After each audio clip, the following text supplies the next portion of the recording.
is over in Morgantown, West Virginia. After some encouraging performances to end the season, Skyler Howard now runs Dana Holgerson's high-powered offense. But their defense will be tested today by the unique run-oriented option offense of Georgia Southern, who visits West Virginia. Next on Fox College Football.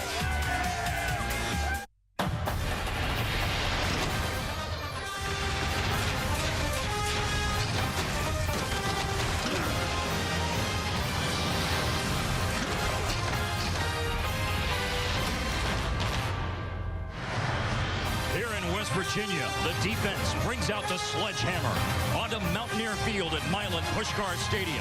Tonight in Morgantown, West Virginia, the blue and gold clad fans will pack the stadium for Fox College Football. The Mountaineers of West Virginia host the Georgia Southern Eagles from the Sun Belt Conference. Thanks for tuning in tonight with Brian Baldinger. I'm Mark Folwell. It is great to have you with us. And Baldy, it's great to have you for another season of Fox College Football. We've got a great game to start the season tonight. Really excited for this one. So first, let's talk about West Virginia. They don't have a new quarterback, but make no mistake, Skyler Howard does not have a whole lot of hours in that pilot seat just yet, but he'll have some more hours after tonight. Well, Skyler's from Fort Worth, Texas, has come a long ways, and I think he's got some confidence. He did throw 8 touchdowns, no interceptions a year ago. And the one thing that Skyler has is he's a runner. He's a good athlete. He has escapability. You got to count for him as a runner. He can extend a play. He also has a couple of young, talented wide receivers that are fast, and he got to get the ball to him tonight. Now, for the Eagles, they are a zone read option team. They run the ball 80% of the time, and this kid, Matt Breida, is a star. He averaged 8.7 yards a carry, the best in FBS a year ago. And if you can run it 80% of the time, you better have a good running back.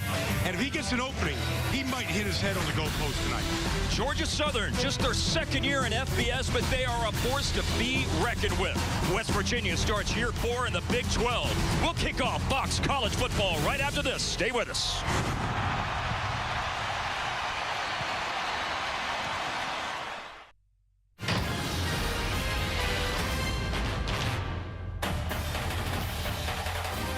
Georgia Southern takes the field at Milan Pushcart Stadium in Morgantown, West Virginia. They went 9-3 last year, 8-0 in the Sun Belt Conference. And you'll hear a roar now as here comes West Virginia on the field for the season opener here in 2015. Willie Fritz, his second year as the head coach at Georgia Southern. He was at Sam Houston State in Huntsville, Texas before that. Long run at Central Missouri State. Before that, Fritz is 55 years old. Dana Holgerson, 44 years old, from Mount Pleasant, Iowa. This will be his 5th season as the head coach at West Virginia after stops as an offensive coordinator at Oklahoma State, Houston, and Texas Tech.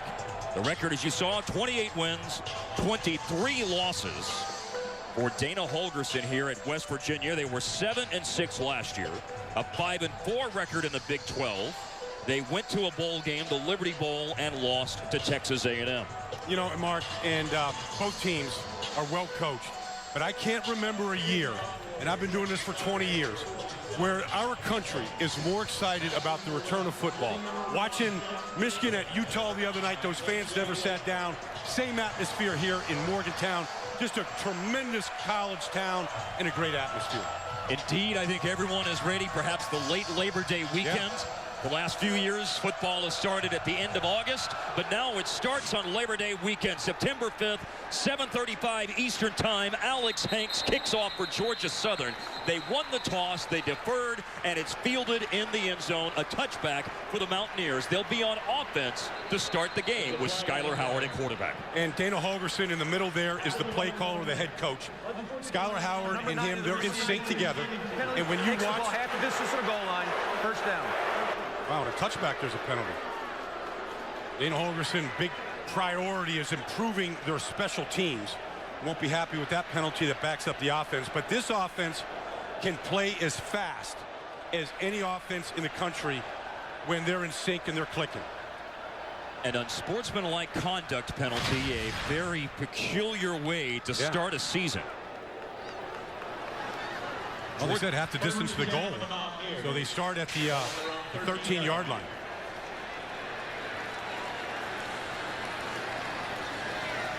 And they will go with Russell Shell and Wendell Smallwood, two very talented backs in the backfield. And Howard is faking the handoff and keeping it from the 13-yard line. A first down run to the 15 for Skyler Howard. When he ran the ball last year, he did have some success. 140 yards on 22 carries, a long of 32. Well,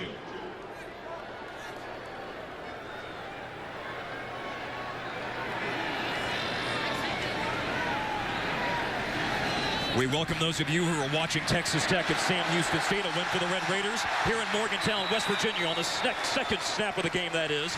Russell Shell is brought down off a run to the right side by Matt Dobson. A gain of 6, bringing up 3rd down and 2. Mark Followell, Brian Baldinger, our sideline reporter is Leslie McCaslin. We'll be checking in with her in just a moment. Thanks for joining us for Fox College Football. Behind Howard is Wendell Smallwood. Jovan Durant, the true freshman, starting at wide receiver, was the man in motion, and West Virginia may have just committed their 2nd penalty of the game. Start. Number 4 offense. 5-yard penalty. 3rd down. And Brian, that's Smallwood, the running back from Wilmington, Delaware, a junior. yeah, and and Dana loves him. He's his best slot receiver. Learned a lot from Charles Sims, who was drafted a couple of years ago by the Tampa Bay Buccaneers, and he might be their best all-around back, but that's a penalty that backs him up 5 and creates this 3rd and 7. They averaged 6.5 penalties a game last season, West Virginia did. They already have 2 here in the opening minute and 15 seconds. To throw the ball, Skyler Howard for the first time of the game. Perhaps he won't throw. He'll tuck it under and run. Scrambles off to the right side, and there is the playmaking ability for the quarterback with his feet, converting on 3rd down and 6 before Matt Dobson brings him down. Well, I think Skyler Howard is the best runner at quarterback that Dana Holgorsen has had since he's been here. That includes Geno Smith and Clint Rickett and the others, and he gives you that ability to extend plays. Picked up the first down by a yard out to the 24, then running off the left side. Stacked up on the first down carry, Wendell Smallwood, a gain of a couple of yards. And now, here's the Academy Sports and Outdoors right still players of the game. And that's the true freshman, Jovan Durant, from Miramar High School in Miami, who Dana said is the fastest player he's ever coached. And really for Georgia Southern right here, Matt Dobson, the safety, took 2 interceptions back for touchdowns a year ago. He's the senior. He's the play caller on defense, and he shows up wherever the football is. One of those picks was 100 yards on the return against Texas State. Bouncing it to the outside. A nice-looking run here for Smallwood, and the 2nd first down of the game for the West Virginia Mountaineers offense. Darius White bumps Smallwood out of bounds, but he picks up the first down. And the misnomer about this air raid offense is it's all pass. It isn't. They ran the ball more than they threw it a year ago. Dana Holgorsen believes in the run game, and he's trying to establish that behind a veteran, big, physical offensive line. Picking up 16 yards, Smallwood gained 722 yards last season. And he'll run again to the left this time. And Georgia Southern meeting him at the point of attack. Deshaunte Gallen, who had 3 sacks last year. He's a junior from Madison, Florida. He's the middle linebacker in a 4-3 defense, and Smallwood comes off the field. Russell Shell goes on. They're interchangeable. You saw him kind of tap his helmet, get me out. Shell comes in, right up the road, Pittsburgh, Pennsylvania. Transfer out of Hopewell.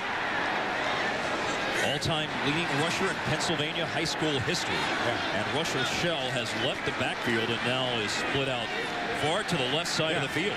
And look at Skyler Howard bending down below the center there. 2nd down and 10 for the 44, and a ball over the middle is caught. The catch by Jordan Thompson from Katy, Texas. 49 grabs last year, the leading returning receiver for the Mountaineers. Just the inside receiver, just running a quick slant. You can see it's against the safety who's off the ball, and Skyler Howard gets a quick completion on this opening drive. And that moves to the 44 of West Virginia, the 46 of Georgia Southern. A first down run. Near the 40 is Russell Shell. Picked up at least 5. If he gets a generous spot, it could be 6 yards on the first down run. And you can see West Virginia has this tempo going, and the defensive coordinator for the Eagles, Jack Curtis, said, we've got to handle the tempo. We've got to see how fast it is. We have to adjust. You can't assimilate in practice. Play fake, looking to throw. A deep one down the right side. They're looking for the true freshman.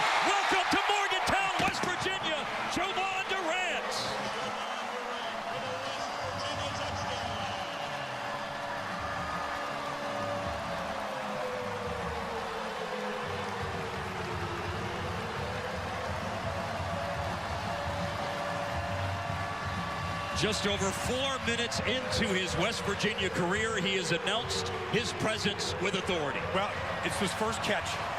Dana Holgorsen told us yesterday, Mark, he's the fastest player he's ever coached. They lost Kevin White to the NFL with the 7th pick in the draft a year ago. He's expected to replace him. Dana Holgorsen was kind of biting his tongue. Didn't want to tell us how good he can be. First catch is in the end zone. 41 yards, just over 4 minutes into the game. Josh Lambert made every extra point last season. He was a Lou Groza Award semi-finalist from Garland, Texas. 45 of 45 on point afters, and that one is true to make it 7-0. The 6 put on the board as he beats White in coverage. Jovan Durant from 41 yards.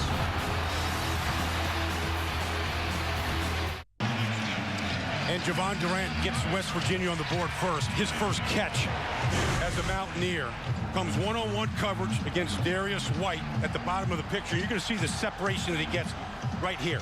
Right now, he knows he's got him beat. He's got a lot of real estate to work right here, and Skylar Howard lets him go up and make the catch. You can see the acrobatic ability, the athletic ability in the air to go adjust to that football. And anybody that thought losing Mario Alford and Kevin White to the NFL was going to slow down this passing game, well, I don't know if anybody can develop receivers quite like Dana Holgorsen does. And he's got a great talent to work with. We're talking a top-level, 4-star recruit, highly sought after, offers from all across the country. Nick O'Toole, who also punts, he kicks off. And this is going to be fielded 2 yards deep in the end zone. Monte Crockett, and Crockett is running 10-15 shy of the 20.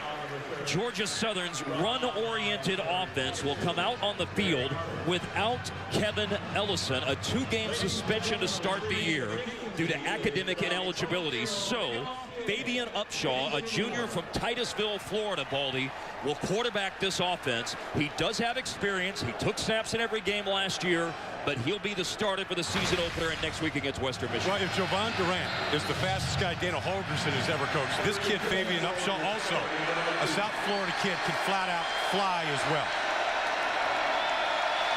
Derek Keaton is in motion with a 19-yard line. Upshaw hands the ball off and into the inside of the West Virginia defense. A carry by Matt Breida, but not much gain. He averaged, as Baldy said off the top of the show, 8.7 yards a carry last year, 2 before Trayvon Askew Henry brings him down. Yeah, and Breida had a breakout season a year ago. Only had 1 carry in 2013. Last year, had almost 1,500 total yards and 17 rushing touchdowns. West Virginia's 3-3-5 defense is threatening. Upshaw took a lick, but made the pitch off to the right side. Breida runs the ball out of bounds near the first down marker. More on that play in a moment after we look at the Academy Sports and Outdoors right sub players of the game. Well, Georgia Southern has to replace 4 starting offensive linemen from a year ago, and the 1 starter coming back is Darian Foreman, the left guard. And then the Mountaineers are led by Carl Joseph, one of the best safeties in all of football. Number 8 has started every game since stepping on campus here in Morgantown. Option left, 3rd and 1. Upshaw in trouble, down he goes inside the 25-yard line. Jared Barber is back at linebacker after missing last season with an injury, and he, much like Jovan Durant, is thrilled to be on this field here in Morgantown making a play. Well, he's unblocked, and what he does, it's technique sound. He goes for the outside shoulder of Upshaw, who doesn't like to pitch it going to his left, and he forced him back into his help, and they get off the field. They track 3 and outs, knockout type defensive plays and series. 3 plays and out, big emphasis for West Virginia's defense. A knee injury suffered November 9th, 2013 against Texas was the last time Jared Barber played. Now the first punt of Matt Flynn, and it's a poor punt, although it will roll and add a few yards for Georgia Southern on special teams. KJ Dillon get a chance to return the punt. The fist pump after the sack from Jared Barber. His Mountaineers lead Georgia Southern. We're about to see West Virginia's offense for the second time. For the first time, though, we see our sideline reporter, Leslie McCaslin. Leslie? Well, guys, as we saw on that first drive for West Virginia, the run opens up the pass. They are a run-first offense, so we're going to be seeing a lot of Russell Shell and Wendell Smallwood tonight. Now, last season, each of these guys both rushed for at least 700 yards and 20 receptions apiece. They were the only pair in the FBS to do that last season, and only the fourth pair in Big 12 history. Their running back coach, Juwan Sider, told me before the game they are both so unselfish. He said he believes they can be the best in the Big 12 this year. They've thrown deep once in the game. They've thrown deep for the second time in the game. Over the middle, Shelton Gibson way down the field from Skylar Howard. A completed pass for a big chunk of yardage. Like I said at the beginning of this show, that Skylar Howard's got two young, talented receivers. We saw Durant, and there's Shelton Gibson. That ball was in the air over 60 yards from Skylar Howard. They're getting one-on-one on the outside, and they're letting those receivers run underneath it and go get it. Last year, Shelton Gibson caught 4 passes for 60 yards. That one went for 57 as Russell Shell is stopped after a 2-yard gain on first down. I mean, it's just a straight go route. He gets the corner turned around. There it is. There's no safety in the middle of the field. Skylar Howard's just putting a lot of air under the ball, and you can kind of tell that Dana Holgorsen can't wait to call these go routes. Shelton Gibson from Cleveland Heights, Ohio, a sophomore. And a bullet pass is incomplete. He had the young freshman on the slant. Durant on the slant. Maybe put a little too much mustard on that. Couldn't wait to get the ball to him on a quick slant. Oh, I don't think Durant ever saw it. Wasn't ready for it. There's a way to call some plays. I saw Mike Ditka on there. How about that? I made it on. The Bears. Now, Skylar Howard is 3 for 4 passing after that first incompletion of the game. Howard bends down to his knees to get the signals to his wide receivers. Third down 8 at the 10. He's looking left. He looked that way the whole time. He throws it into the corner of the end zone. Incomplete for Da'Keil Shorts. Yeah, good coverage that time by Antoine Williams, the redshirt senior. Williams is going to be out here. He's going to go to the corner, make this coverage. And a trail route didn't give him a lot of room to drop that ball in. Forcing this field goal attempt by one of the best kickers in America. An FBS record 39 field goal attempts last season for former Garland, Texas Owl, Josh Lambert. He made 30 of those 39 attempts. His longest was 55. He was fantastic in short-range opportunities. And this kick is good from 26 yards out. He went 12 for 13 inside 35 yards last year, and Lambert nails that. 2 drives, 10 points for the West Virginia Mountaineers. We're almost 7 minutes into the game. Fox College football tonight at Mountaineer Field at Milan Pushkar Stadium. West Virginia 152 yards on 2 drives. Georgia Southern gained 5 yards on a 3-and-out. Shelton Gibson had a big reception to set up the short field goal a moment ago for Josh Lambert. Nick O'Toole. His kick will be returned. Derek Keaton was 10th in FBS last year in yards per kickoff return. He paid the price to gain those 28 yards. Now, Jenny Taft in Los Angeles with a game break. Great start for Mike Riley there in Big Red Country. Georgia Southern hoping to improve upon their slow start. Upshaw on the option. There's a hole. Closing speed, though. Wow. I mean, that was shut down by K.J. Dillon. It looked like there was a gap for Upshaw to run. K.J. Dillon is the outside linebacker on this play, and he's got great speed. I mean, he's the boundary defender. So he's always to the wide side of the field when the ball's on the hash. He's also the punt returner. He's just a fierce competitor and a guy that really makes a difference on this defense. In the 3-3-5, he plays the spur position, and hybrid linebacker, defensive back. Wesley Fields from Americus, Georgia, freshman, first college carry, and he gets blasted at the 30-yard line. Want to know one way to shut down the zone read? It's by hitting the quarterback the way Kwiatkowski, the middle linebacker, just hit Fabian Upshaw. Just laid him out on that pitch. Nick Kwiatkowski from Bethel Park, Pennsylvania, a fantastic senior linebacker. All Big 12 preseason selection. Top returning tackler in the Big 12 as well. Georgia Southern, 3rd and long. Will they pass for the first time? No, they pitch it. It's on the ground. And West Virginia has a fumble recovery. He is down, Carl Joseph, when he picked it up.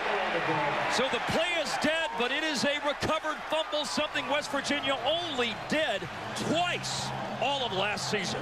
Yeah, but Fabian Upshaw going to his left just isn't the same, has the same confidence to pitch the ball. And right now, Tony Gibson's defense in West Virginia is forcing Upshaw to pitch the ball. They're just getting penetration right up the field right now. There's Dillon knocking that ball out. You can see the back took his eyes off it because of Dillon's penetration. Penetration is the worst enemy for a zone read option team, as Carl Joseph is involved with that as well. Carl Joseph, a senior, a pick last year and 92 tackles, 2nd on the team. And he forces the season's first turnover. Certainly a point of emphasis, Brian, for the West Virginia defense. Well, they had a lot of live snaps in the summer camp, 600 live snaps. They're ready to hit. Play is under review. Ooh. Now, I think the reason it's under review was it a forward pitch, which would make it an incomplete pass, which would force a punt and a 4th down. So let's see. Upshaw's will be coming to his left. Oh, no way. Nope. That ball's certainly behind. There's Dillon with the penetration. There's Joseph and the penetration. Joseph's there. Also could be, no, if Carl Joseph was down at all either. The replay official, Tom Robinson, is looking at this in the booth with 6:38 remaining in the first quarter. Georgia Southern is off to a slow start, and now the start is going to be even worse with presumably this turnover standing. And you think about the games they've had against FBS opponents and Power 5 opponents, beating Florida 2 years ago, losing by a combined 5 points last year in their first year in FBS to North Carolina State and Georgia Tech from Power 5 conferences. Yeah, I mean, they don't get rattled. They play those teams on the road. So they're used to going on the road and trying to play the spoiler. But right now, this defense of West Virginia, this 3-3-5 defense, look at the penetration. I mean, you got 2 defenders right there, one for the quarterback, one for the pitch. Upshaw doesn't have any chance to get that ball to his back. It's assignment football. Got a man for the quarterback, a man for the pitch, and they're taking the dive away. Christian Brown was the man for the quarterback that you saw, number 95 from Fort Myers, Florida, 290-pound D lineman who made 1 start last year. Well, he was bearing down, Brian, on after video Upshaw. review, the ruling on the field is confirmed. First down, West Virginia. And we all saw the replay. There was no doubt about it. We spent a lot of time with Carl Joseph yesterday. Born in Haiti. Never played football till he was 12 years old when his family immigrated here. Just fell in love playing football in the Orlando area. Loved to hit. Quiet, soft-spoken, articulate kid. Going to graduate in December. Puts that helmet on. And, man, he likes to put the wood on defender, on the offense. And comes up with a turnover, the first one of the season for the Mountaineers. They empty the backfield. 5 receivers, great field position after the recovered fumble, and an inside pass to Wendell Smallwood. The line of scrimmage was the 26, and I think he barely got back there. Might have even lost a half of a yard on that pass play. Matt Dobson, the senior safety right there. Smartest player that Willie Fritz said he's ever coached, right there for that wide receiver screen. 2nd down and 11. And a quick pass is caught at the 20-yard line for West Virginia. The grab made by Jordan Thompson. 2nd catch of the night. I tell you, I'm impressed by Skylar Howard early. I mean, he's seen the field. Remember Dana Holgerson told us yesterday, he's in sync. He really sees the field the way I'm calling these plays. Right now, that ball is out so quick. We're not seeing the frenetic Skylar Howard that we saw at the Liberty Bowl against Texas A&M last year. He's seeing the open receiver right away. Now a timeout is taken. 5:52 left in the first quarter. West Virginia with the ball. A 10-0 lead, and apparently a timeout is not being granted in this particular case. Okay. Clock is stopped, however. Now here it goes. Now it's winding and running. With 5:50 left in the first quarter. And the 3rd down. West Virginia last year converted 42% of their third downs. This is a very manageable one. A long three. A handoff. Wendell Smallwood crashing off the left side of the line of scrimmage. And very close. Yeah, he's short, but I think Dana Holgorsen called a run there, knowing that if they don't get it and it's short, they're going to go for it on fourth down. They got a 10-0 lead. They got control of this game, and sure enough, the offense stays on the field in this fourth down. Big fullback Elijah Wellman is going into the game. Now, James Harden is left-handed, so if they're running to the left, it's the James Harden play. Well, we'll see. Maybe that's a good scouting tip. 4th and short for West Virginia at the Georgia Southern 17, and penetration into the backfield on the handoff. Antoine Williams stops Smallwood. Georgia Southern's first big moment of the game is on defense 10 minutes in. Antoine Williams with the stop, but they ran right behind the transfer Kyle Bosch at right guard, and they got penetration. That's a big lift for the Eagles here. Back on their heels, the Georgia Southern defense makes a stand. They'll have the ball after a timeout. John DePalma's the long snapper. Didn't get a chance to come out on the field a moment ago for a field goal. West Virginia went for it on 4th and short. Georgia Southern held. Georgia Southern averaged 7 yards a run last year. They're averaging less than a yard so far. Nick Kwiatkowski with the hit on Matt Breida. Carl Joseph helps out Kwiatkowski, the best 2 defenders, perhaps, arguably for West Virginia, double team on the tackle after a short game. Well, Kwiatkowski, his defensive coordinator, Tony Gibson, believes he's the best defender in the Big 12. He's led this team in tackles 2 years in a row. He's the middle linebacker in a 3-3-5 scheme. He's kind of free to go get the ball. There's Gibson, intense, believes in these guys. Was brought here to teach this 3-3-5 defense, and it's the 3rd year with it. They believe in the scheme. Rolling and throwing. Oh, deflected. Batted down. K.J. Dillon. It will be 3rd down and 9 coming up on the incompletion for Fabian Upshaw. Well, here's K.J. Dillon down at the bottom. He's the outside linebacker. Look, he's just looking, reading the quarterback's eyes all the way, and Upshaw. Look, he hasn't thrown a lot of passes in college football. Just reading his eyes and timed the jump perfectly. Fabian Upshaw threw 27 passes last year, completing 19. 2 scores, 1 pick. 3rd and 9. Georgia Southern 10th last year on 3rd down conversions, 49%, but they have not converted a 3rd down tonight. Now they will on the scramble by Upshaw. Steps out of bounds. And Georgia Southern, for the first time in the game, moves the chains. Well, that's their best play. Now, they come with a 6-man blitz, so he outruns the whole blitz package, and he gets the corner. But he is an elite athlete with rare speed, and it might be one play that they should look at doing more, where literally he drops back to pass and just looks for a lane to run. Matt Breida now on the backfield. Motion here for B.J. Johnson. Upshaw standing in the pocket. Now flushed. And he'll throw across his body down the sideline. This will end up being an incompletion out of bounds as Jared Barber was applying pressure. So was Shaq Pettaway. You know, and Willie Fritz told us this past week, as the coverage is excellent down the field, nowhere for Fabian Upshaw to go. You got Darryl Worley right there, one of the best corners in the Big 12. Throwing a blanket on the receiver to the left. Willie Fritz said that they've got to throw the ball better this year if they're going to repeat a Sun Belt champs. They weren't eligible for a bowl game last year, but they did go 8-0. They were eligible for the conference championship. L.A. Ramsey, Alfred, they call him Little Al, not to be confused with Al Unser Jr., Little Al Ramsby with the run on 2nd down. And that's really Willie Fritz's best play, is the inside dive. They run it inside 60% of the runs. You got to stop the dive, because once you start getting sucked in on the dive, that's when the pitch really opens up in this option offense. Upshaw scrambled for 3rd down a moment ago, for a 1st down on 3rd down, that is. Now it's 3rd and 5. B.J. Johnson in motion. And a handoff, cutting, moving, Ramsby, and very close to a 1st down. I think he just surged far enough for it. At the 40, or at the 39, beg your pardon. He's a talented inside runner. Watch him jump cut here. as West Virginia comes with the blitz. Barber blitzes, and watch that. There's the cut, boom.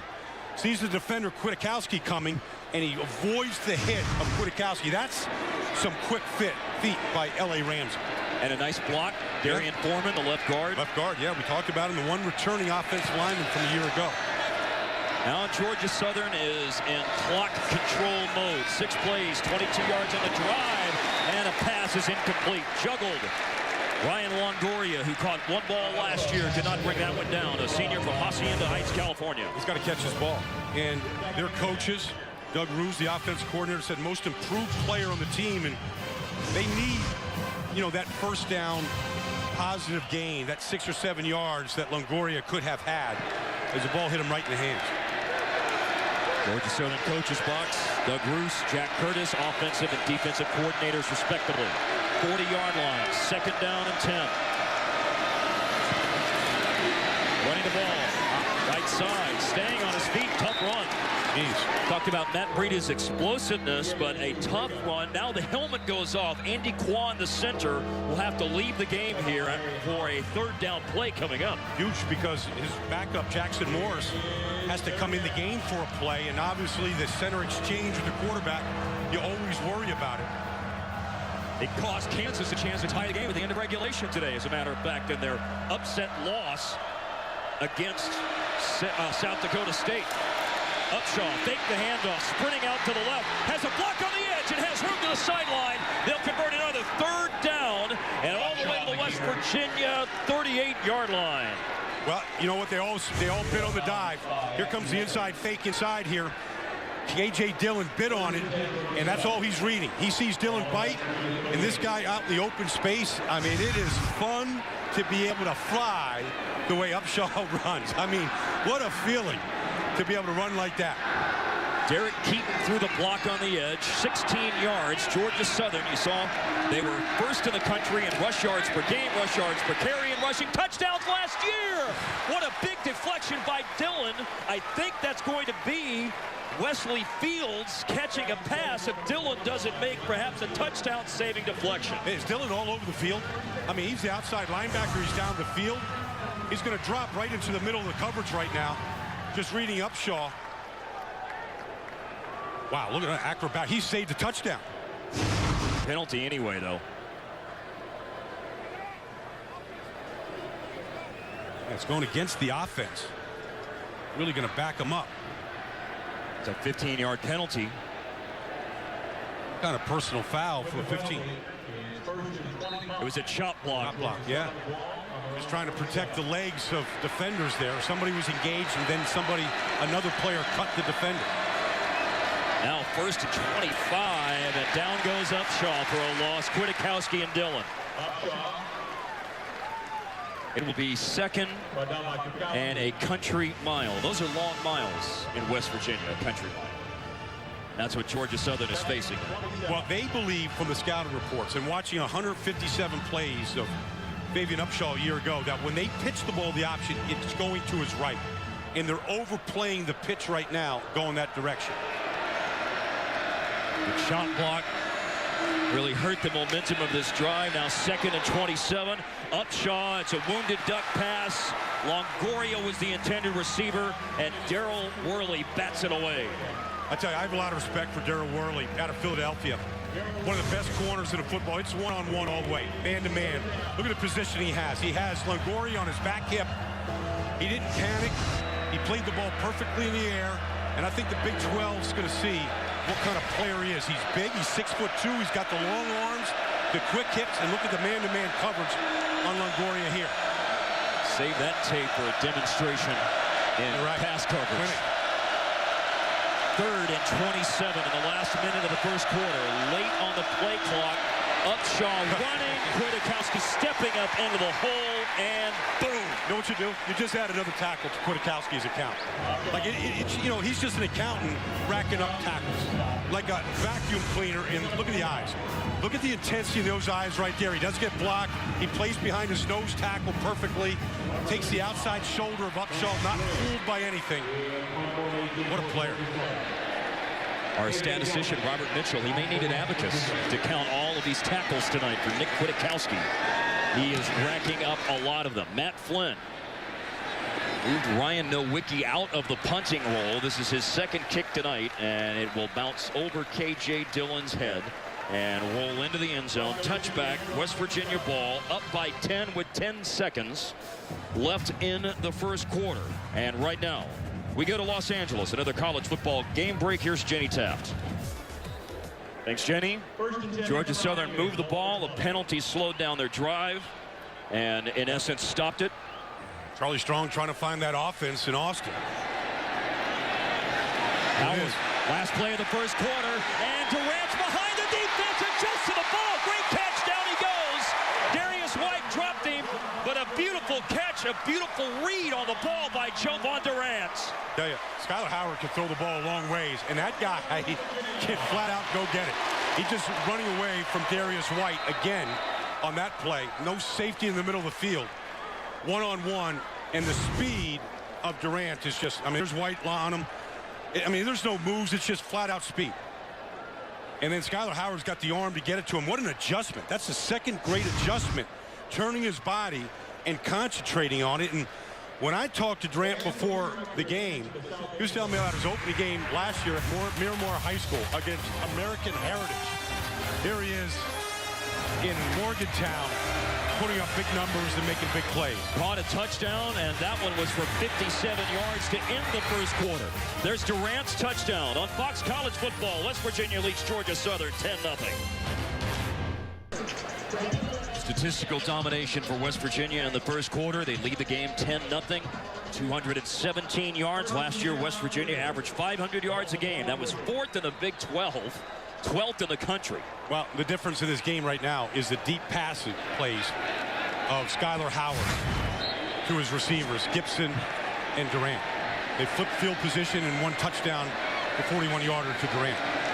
And 2 57-yard pass plays, one to Durant, one to Gibson. And Howard is going for the end zone again, and he almost dropped it in the bucket, but Gibson could not bring the ball in. 2nd down and 10 coming up to start the second quarter. They're a little bit greedy, aren't they? I mean, they know that they've got an advantage on the outside. I mean, Georgia Southern just doesn't see this kind of speed in the Sun Belt. Nice little job right there, kind of pulling the jersey and keeping the receiver close to him. Darius White was on coverage.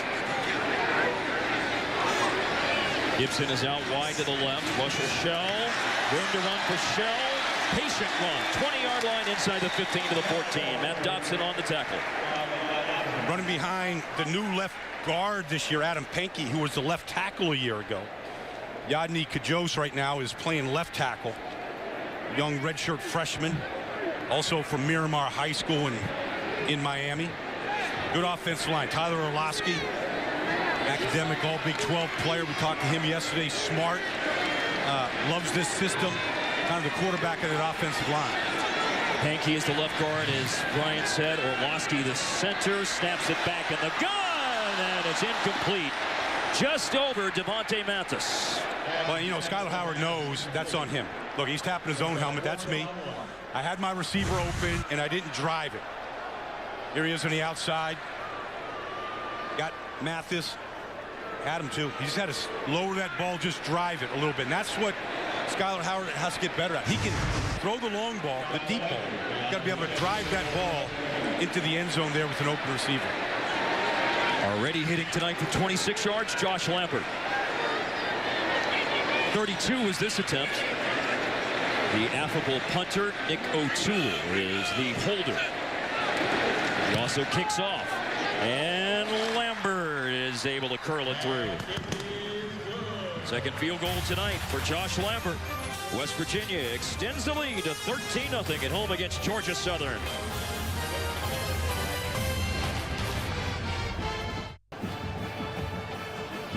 Strike up the band. Josh Lambert, 3 more points. But, you know, the fact that they've held them to field goals the last 2 possessions, you know, it's a 13-0 game. West Virginia's dominant on the game, but Georgia Southern hanging around just because they've been able to keep them out of the end zone. And it's 2 possessions they held them to field goals. Remember, sandwiched in between was a stop on downs after a turnover. Yeah, they compete now. Nickel tools kick off to the back of the end zone. A touchback for Georgia Southern. Here's Leslie McCaslin down on the field. Well, West Virginia's defensive coordinator, Tony Gibson, told us he's been watching film of this tricky triple option since March. When they found out that the Eagles quarterback would be Fabian Upshaw, they broke down every snap he took last year. Out of 150 snaps, Upshaw only made one mistake. So a big key for this West Virginia defense coming into this season was to put pressure on Upshaw. He just told his guys at the break, that quarterback's feeling the heat on him now, guys. He wants his team to continue to get after him. He is feeling the heat. They are bringing it. There was some motion. Upshaw made the pitch. He had room. He slipped. He needs to get to a pit stop and change the tires. They came right out from underneath him, and he had exactly what he wanted. A seam where he had Darryl Worley going to the outside, and he could have taken that straight up the field, and he lost his footing. It's like a fine European sports car taking the corner. Had a blowout. And had a blowout.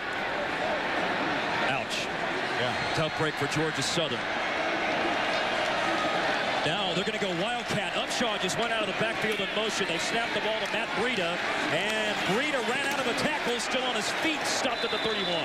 But the legs never stop on Matt Breida. He was turning. Yeah, I mean, he was stopped, but the feet didn't stop, and so it took about 8 to bring him down.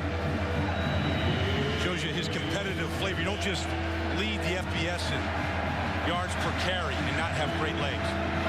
3 yards. Matt Breida on the direct snap to him. Now Breida is out of the game. Ramsby is behind Upshaw. 3rd and 4. Motion Longoria. Fake the inside handoff. No, give the inside handoff to Ramsby. Upshaw tried to sell it on the outside, but West Virginia, the defense didn't bite. Jared Barber gumming up the works inside after a gain of 3. And they needed 4. Well, you know, West Virginia last year was one of the best defenses in the country on 3rd down defenses. Tony Gibson there. Watch the fake, of course. You know, just be ready for anything. But they got off the field 30, you know, they allowed teams to just convert 31% of the time. 9th best last year, Brian. Yeah. In all of FBS, 9th best. They got him off the field. A rush on the punt. Matt Flynn, that may have been tipped. That punt was so poor that one good roll could certainly surmise it was tipped. However, it did roll. You're exactly right. Got a good kick down to the 26-yard line. West Virginia, the offense headed back on the field. A touchdown and 2 field goals so far to the Mountaineers. Thanks, Jenny. 13-0 the score here. One of the great stories in college football this year, Vernon Adams transferring to Oregon, taking over for the Heisman Trophy winner. West Virginia has Skyler Howard at quarterback. Started twice last year. This drive starts to the 26. There's that deep ball, and that was Wendell Smallwood. And he is a running back, but he is a versatile running back who can catch a lot of passes, led Big 12 running backs and receptions last year with 31. Well, here he is against the safety, Matt Dobson. I mean, it's just matchups. They just think Smallwood is faster than Dobson. You see Dobson doing a pretty good job of staying with them. Dobson, of course, was a former quarterback when he came to Georgia Southern. Moved him to safety.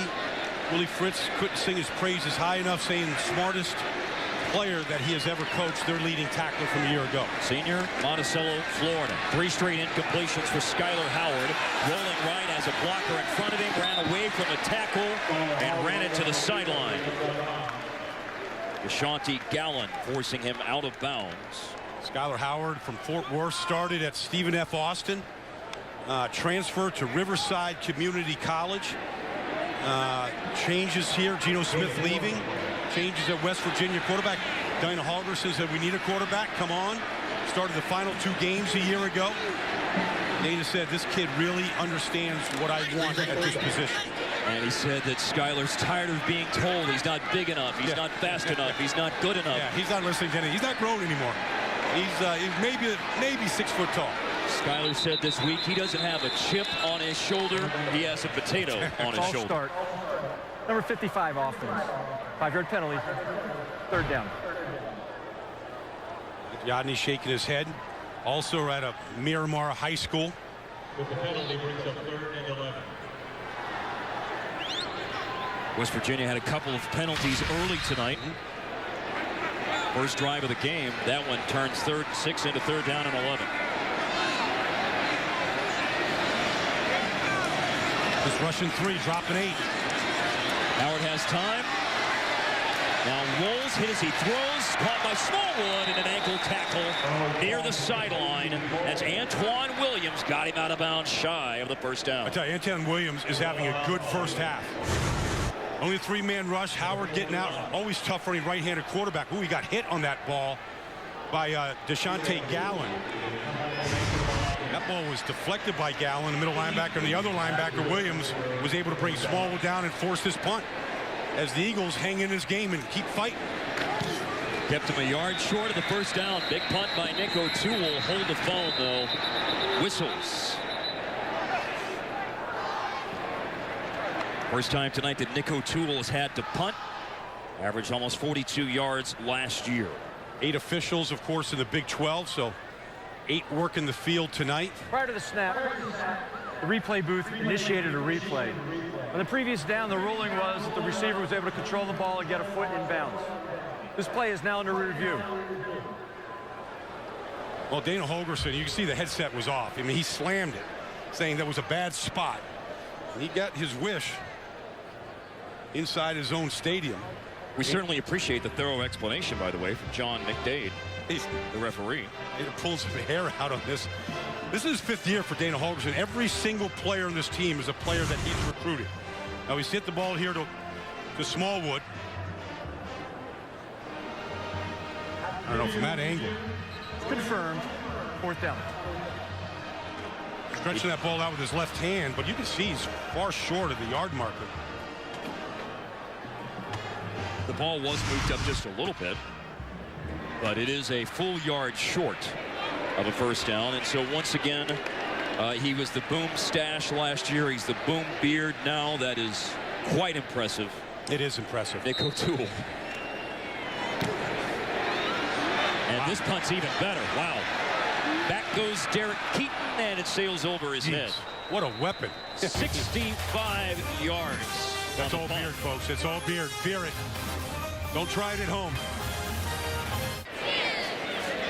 Oh, West Virginia up 13-0, 10:50 to go in the second quarter. It's been defense. It's been the story. I mean, smothering defense here. There's Barber bringing down Fabian Upshaw with the loss. Here they force a fumble. A.J. Dillon recovered by Carl Joseph, the senior. And then watch Kwiatkowski, the middle linebacker, on a 3rd down, stopping Fabian Upshaw with a quarterback draw. And the result is West Virginia has held the Eagles to 53 total yards of offense, 3 first downs. A smothering day for Tony Gibson. And Mark, we've been coming here for years. We've always talked about the offense first. You come to watch West Virginia play right now. Really, their story is their defense and what they bring. And they have brought the heat on Fabian Upshaw tonight. Upshaw, quarterback, handing the ball off to Matt Breida. Room to run for Breida, fought out of a tackle. And he's beyond the 25 to the 26, a gain of 6. Nick Kwiatkowski stopping him after the 6-yard pickup. And that's what they need. They need first down positive yards. 6 yards on first down. They need to establish a schedule because they can wear even a great defense like West Virginia down if they can stay with it and compound it. 6 yards on first down is a good start. They haven't had many runs like that on first down tonight. Only 3 first downs and 53 yards before that snap. Upshaw picking and choosing, and a collision with Trayvon Askew-Henry, but Upshaw moved the ball forward a yard or 2 after the collision. 3rd and short coming up. Well, one thing about Upshaw, you know, he's only 170 pounds. He's going to get hit because he's going to carry the football. He just keeps taking them. He lines up. Doesn't look like it shakes him up at all. 170. I think you said yesterday that he has to jump around in the shower to get wet. Is that right? He's got to find the raindrops there. Yard and a half is what they need. L.A. Ramsby will not get that yard and a half. Clearly short. Jared Barber, great to see him back on the field from the Mountaineers' perspective. The senior linebacker, we noted earlier, him missing all of last season with an injury. Suffered in November of 2013, ACL injury. I know from experience, Mark, when you've been injured, and I've been injured this summer, when you have a chance to come back and play, like you love it more than you ever dreamed you loved it. You miss it. And Barber's playing like he's really missed it. Senior from Knoxville, North Carolina. Timeout of the half. West Virginia. West Virginia calling a timeout. Georgia Southern had the offense on the field on 4th and 1 at their own 29. What will they do? Down 13. Find out next. Tune in for this. 4th down and 1. Georgia Southern, their own 29. They took a timeout. They did not bring the punting unit on the field. You see exactly what they need for a first down. And the offensive line with 4 new starters lining up against Nick Kwiatkowski and the West Virginia defense. Look at this call.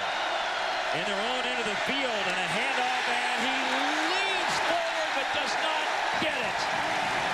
Ramsby takes the handoff and is a few inches short. Shaq Pettaway and Christian Brown lead the charge for the West Virginia defense. Well, it's a big gamble by Willie Fritz, and behind 4 new offensive linemen, because they just don't move the line of scrimmage. Kwiatkowski comes in and stuffs the guard. You know, Willie Fritz was telling us this year he's a big believer in metrics and studying numbers and what to do in certain situations.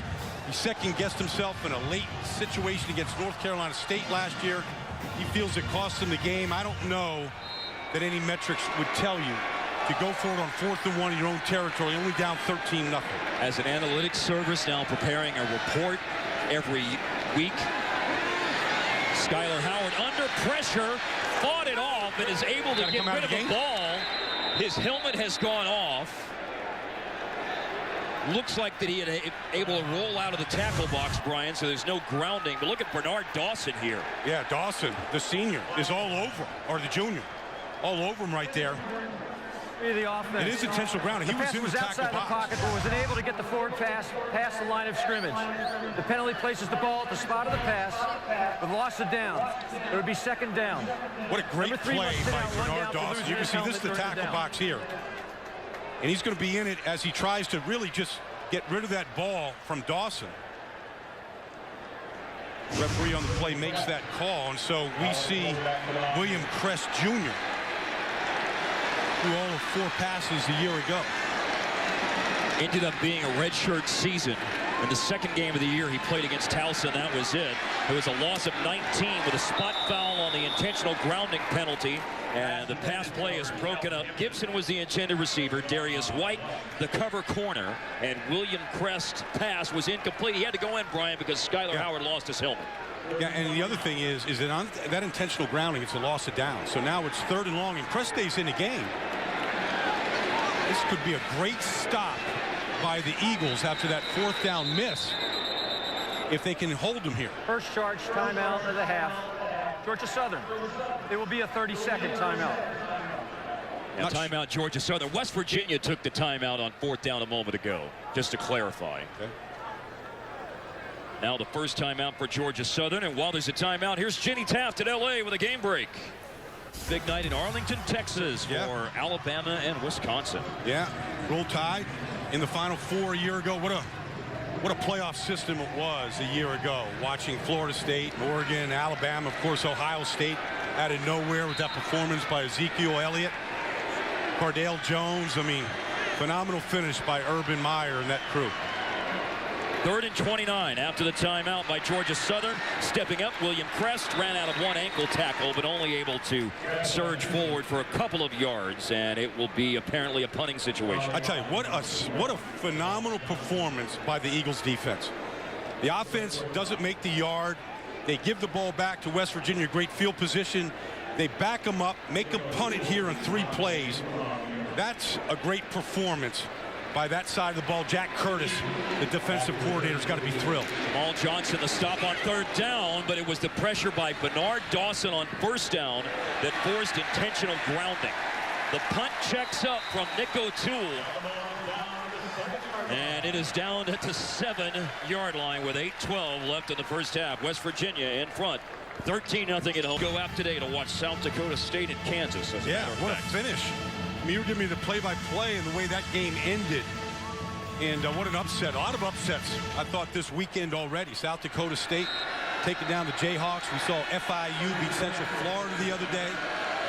Stanford fell at the hands of Northwestern. Georgia Southern for their own 7.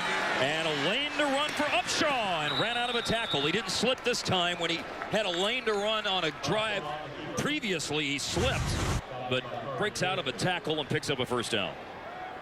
Yeah, I think Carl Joseph comes from a safety position. 39 straight starts and really got the shoelaces that time to bring down Upshaw. Matt Breida in the game in the backfield. You can see the blitz look over here, and Upshaw sees it, so he changes the play. Upshaw just ran for 13 yards, gets them out of the shadow of their own goalpost. Now Breida looking like Ronaldo Nehemiah, that is, the hurdler, over the 25 and out near the 30. Well, what they did was they changed the play at the line of scrimmage. You know, they saw the blitz coming from that side, so you get both linemen out pulling right there. You get Lingenfelter out there kind of on the lead. Nice move by Breida to get, you know, a good yard, 7 yards on the first down. 13 yards, then 7 yards, the 2 runs. And now Christian Brown is the player that's down here for West Virginia. West Virginia, you noted earlier, they did a lot of hitting during camp, and linebacker Edward Muldrow was the only player of note that wasn't available for West Virginia going into the game tonight, but they have so much depth on defense. They're okay in that regard. There isn't a freshman on their 2 deep on defense. The entire team has 33 juniors and seniors on the 2 deep, and so Dana Holgerson will just plug in Eric Kinsey in this situation. Eric Kinsey, he's a senior from Miami. They just next guy up. They feel like they're 6 deep along that defensive line. Christian Brown went out. 2nd down and 3, and a patient run. That's the first time I think I can remember tonight, you know, with 7.5 minutes to go here in the second quarter, where Georgia Southern ran the ball 2 times in a row and picked up a first down. Like, maybe the one thing about this team, the defense is keeping them in the game. And so they can stay with this run, stay with it, because they believe in it. Willie Fritz believes in it. He's always been a run-first guy. That was a gain of 5 for Breida. They've moved it 25 yards on this drive. And Breida will run the ball again. The offensive line had gotten push on a couple of consecutive running plays, but not much there with Eric Kinsey stopping Breida for no gain. What we said at the very beginning, you know, the big story for Georgia Southern this year is replacing 4 senior linemen from a year ago. So 4 new starters, Foreman, 63 there in your picture. The only returning starter. So Quan back in there, Andy Quan at center. They're kind of learning on the fly here, playing together. Max Magana, a junior college transfer. Roscoe Bird at right guard, a transfer from UAB. And Fabian Upshaw, that was a busted play. Nick Kwiatkowski drops Upshaw for a big loss. Well, I think that was on Upshaw. I mean, Quan had a little high snap, and Upshaw took his eyes off, and so he kind of double clutched it. Kwiatkowski, you give him that kind of just a second to read the play, he's going to find an opening to go after the quarterback. No gain on first down, loss of 5 on 2nd down, now 3rd and 15. By the way, what a great name for a middle linebacker, Kwiatkowski. I mean, yeah, he's right there with the likes of a Butkus. It's just one of those names that you like saying a lot. Was a safety in high school at Bethel Park, Pennsylvania, but now fits the name. Incompletion for B.J. Johnson. Right. B.J. Johnson, their leading receiver from a year ago. This is the 2nd big drop by Georgia Southern in the past game. Upshaw can't throw it any better, and he took his eyes off him. He was already turning that shoulder upfield when that ball bounced off his chest, and that's a shame because that would have been enough possibly for a first down. Matt Flynn punting again. We've seen number 55 on the field a lot tonight for Georgia Southern. And we see another true freshman back right now, Gary Jennings. Rush on the punt. It's a short punt, but it's rolling. And it's down to the 29. Malik Henry downs the punt of Matt Flynn. And West Virginia on their own 29 is starting this drive, leading 13-0, 5:28 remaining in the second quarter. As we look at the summary of the game tonight, Brian, West Virginia's offense, Skylar Howard leading the attack at quarterback. And 3 big pass plays. 2 to Javon Durant, the freshman. That one for 57 yards, also a 41-yard touchdown, and then defense, K.J. Dillon right there, getting that defense off the field a bunch tonight on 3 plays and out. Last 4 passes for Skylar Howard incomplete. Officially, the ball is at the 30-yard line after Matt Flynn's punt. And Howard down the right side, and Durant could not catch up to that pass.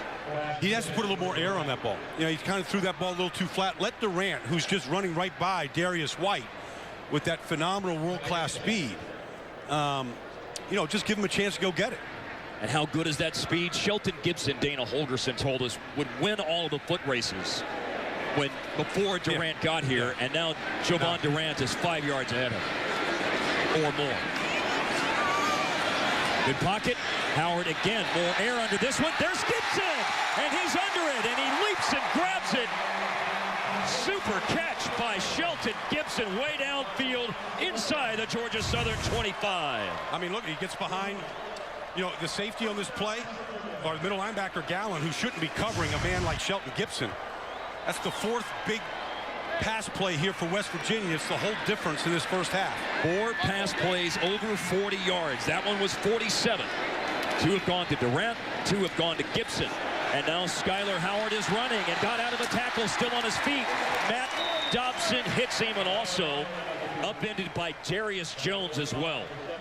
Yeah, Matt Dobson a little slow getting up, but that's a good read by Skylar Howard. And I said the difference with Howard is he's got running ability. I mean, he can run the read option. He can scramble. We've seen it a bunch tonight. And he can extend plays. And ran that one to the 13. The gain is 10.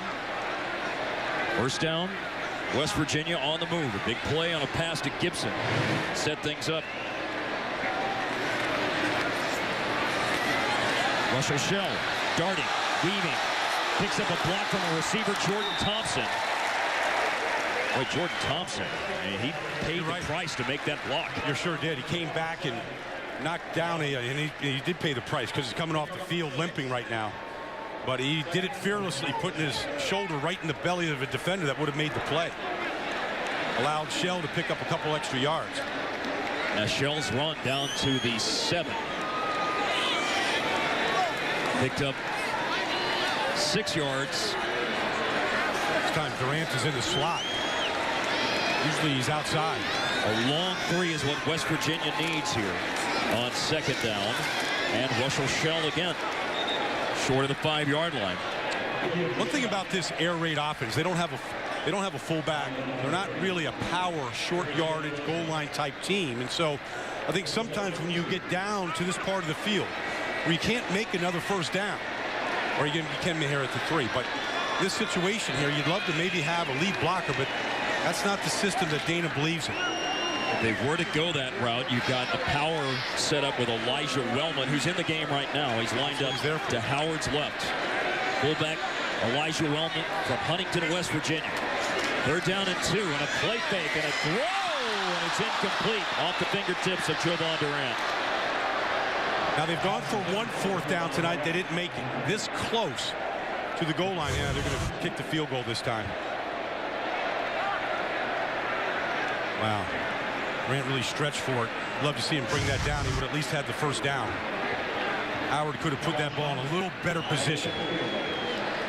Only a 50% completion thrower a year ago. Josh Lambert, we noted earlier tonight that he set the FBS record with 39 field goal attempts last year, and a busy right leg for Lambert tonight. This will be his 3rd try. It's 22 yards away, but it's a tough angle. Well, we thought it was tough. He certainly didn't make it look tough at all. Just curled it right through. 3rd field goal of the game for Josh Lambert, and it's a 16-0 lead. Shelton Gibson caught a 47-yard pass on that drive. They lost by a point. TCU won at the end of the game. Yeah, lost by a point a year ago. They certainly have the belief, and I think this year the defense is better.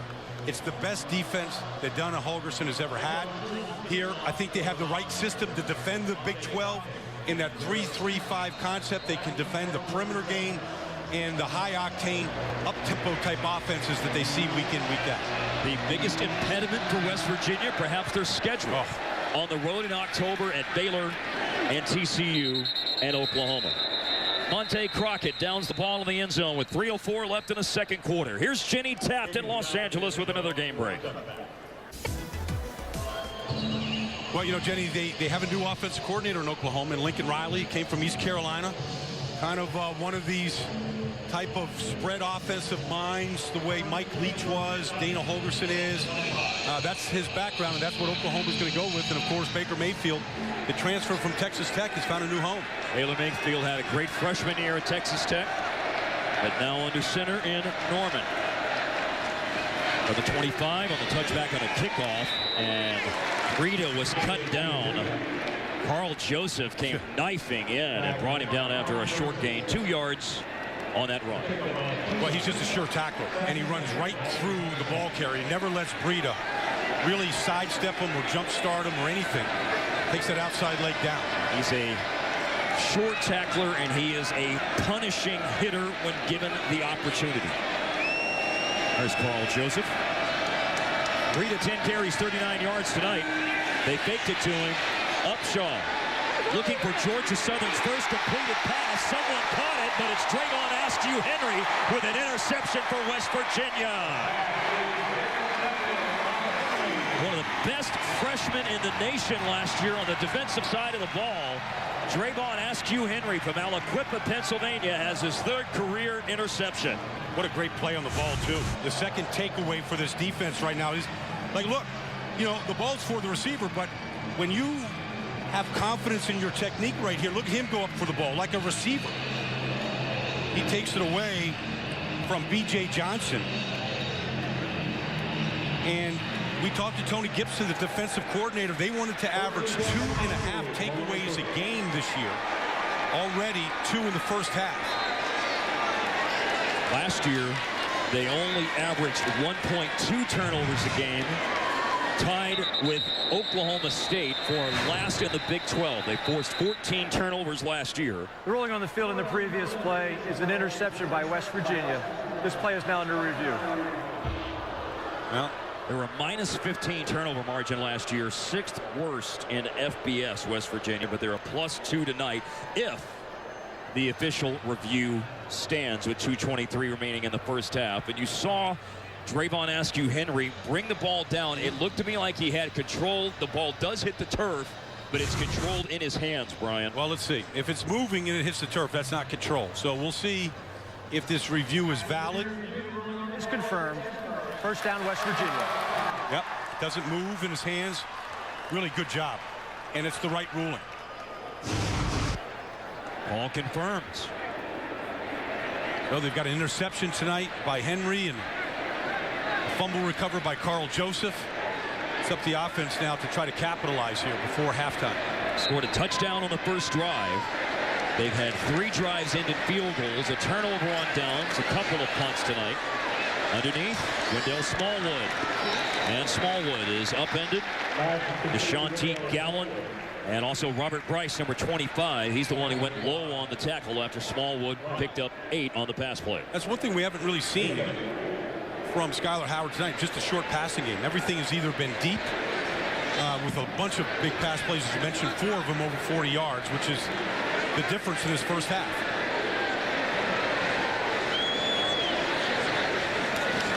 Second down to 2. Quick pass again. Oh, Da'Keil Shorts, a little stutter step, but he went out. He tried to toe tap and stay in bounds, but he just stepped out. Still has a first down quite easily. 10 yards. Da'Keil Shorts, one of those players that starred as a true freshman here in this offense. Inside slot receiver. Yeah, 2013, Brian led the team in receptions with 45. Wendell Smallwood into Georgia Southern territory. Tough running. Bounced off a tackle. Tay Hicklin, the worse for wear, the defender, trying to stop Wendell Smallwood. They got a good crease inside there between Pankey and Orlovsky, the left guard in the center. As they spread the field with 5 receivers on this play. Smallwood ran for 12 yards. Gibson dragging across the middle, and the pass through his hands. And off the deflection, was almost intercepted. You know, I just thought Skylar just waited too long. He had Gibson open on the shallow cross right away, and I just think he waited too long to get him the ball. And You know, the struggles we've seen from Skyler here are just short area. That ball went right through. It went right through Gibson's hands. Hey, look, in the lead up to the game, Dana Holgerson talked about it with us. He talked about it with the local media in Morgantown. He fights it. Gibson is great running under the ball on a deep pass, but when it's coming at him, he fights it. That's an example of it, Mark. Second down and 10. Marshall Shell is in the backfield. He's in the flat now on the left side, but Howard's looking right. Pump fake. Tight end's going to give him a block. Took out 2 players, but enough pursuit to the edge as Darius Jones stops Howard after a 1-yard scramble. When he scrambled to the right, just a 4-man rush, all the receivers were to his left. He had nobody to go to. Really nice job by Georgia Southern of forcing Howard all the way to the sideline. Timeout now taken, West Virginia. They have 1 left with 1:11 remaining in the first half. We were talking earlier about who will challenge Baylor and TCU in the Big 12. TCU. But we got a couple running backs on there. It's a running back heavy country right now with a lot of big names and good players. But a long-time offensive lineman had to put a non-skill position player on there. Deep ball, no one there. Closest player for West Virginia was Jovan Durant. Back in coverage was Antonio Glover at safety, a senior from Atlanta. Can't really say enough about the fight of this Georgia Southern defense. They've been on the field a lot. Their offense hasn't helped them out at all. They've held West Virginia to 3 field goals and the 1 long touchdown. 4th down here. They led the Sun Belt in scoring defense last year. They were 9th amongst teams in Group of 5 conferences, allowing only 23 points per game. Timeout of the half. West Virginia. It'll be a 30-second timeout. 4th and 9 at the 39 of Georgia Southern. West Virginia has used their final timeout of the first half with 64 seconds left, and a 4th and 9 again coming up. Well, I know Dana is an offensive mind and might get greedy every once in a while, believes in his system, but I don't know, up 16-0, total control of the game. You don't make this 4th down. Do you leave the Eagles with good field position and maybe a chance to make a big play, maybe get a chance for a field goal, or do you do the other decision? I think he called a timeout. He thought smarter of it and said, you know what, let me put my bearded punter out there on the field, Nick O'Toole. Let him pin Georgia Southern back, and maybe we'll go into halftime up 16-0. O'Toole had 1 big 65-yard punt that went into the end zone, but the last time he had that punt that stopped dead at the 6 or 7 yard line. And this one, that was a checkup. Unfortunately for him, there was about 2 yards too much air on it. He needed a little bit of that Jordan Spieth backstop right there. And he almost was able to kill that inside the 1 or 2 yard line. You can't see it with Nick O'Toole, but he's got no hair on top of his head. It's all on the beard. Like it just grows in different places. Corona, California. There it is. I thought he was going to show it off here. There. Oh. You can see it now. Oh, yeah, there we go. There we go. That's the look. That's the college look now. How big can that beard get? I mean, really, anything growing inside it? We'll find out. We've got 3 months of season ahead of us. Inside handoff starting for the 20. Georgia Southern does have 2 timeouts. Run by L.A. Ramsby for 2 yards. Well, they're fortunate to only be down 16-0 as much as West Virginia has completely dominated this game by their defense. Stats, turnover margin, yardage. The only thing that has kept this game from being a bigger blowout is Georgia Southern's defense has been able to dig in and make a couple of stands and hold West Virginia to field goals in several red zone situations. L.A. Ramsby running again. Well, they wanted to take the inside dive away, and they absolutely have.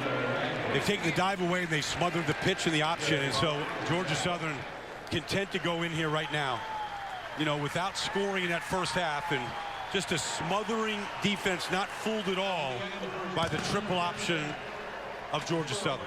Down on the field, Leslie McCaslin with Dana Holgerson. Well, Coach, your defense pitching a shutout there in the first half. How were they able to keep the Eagles from ever getting into a rhythm? Tackling really well. We're getting our guys to the ball. A lot's been made of this type of offense that they do, we've got to be disciplined. We've been very disciplined in what we're asking them to do, and then they're tackling really well. On offense, I know you'd like some of those field goals to be touchdowns. What more do you need to see on that side? Yeah, I mean, we're moving the ball fine, putting guys in position. I guess I forgot to tell them that once they make those plays, they need to go score. So I'm going to go challenge them to see if we got guys that want to score. Good halftime speech. Thanks, Coach. Dana Holgerson, the West Virginia Mountaineers, in his 5th season here. They lead their season opener. They've won 11 straight home openers, and tonight they have a 16-0 advantage at the half against Georgia Southern. Stay tuned for Fox College football halftime. The Mountaineers in front in Morgantown.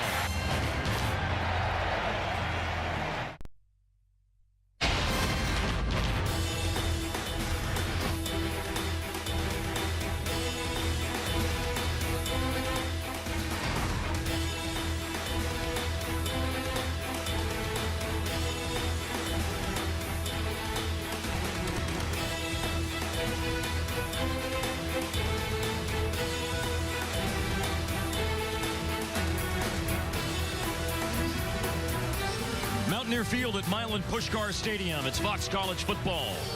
The Georgia Southern Eagles have not scored. West Virginia leads them 16-0.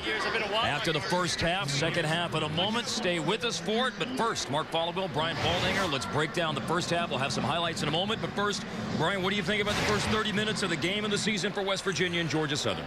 Well, I mean, I thought West Virginia was dominant defensively. I mean, they've given up a lot less than 100 yards of total offense.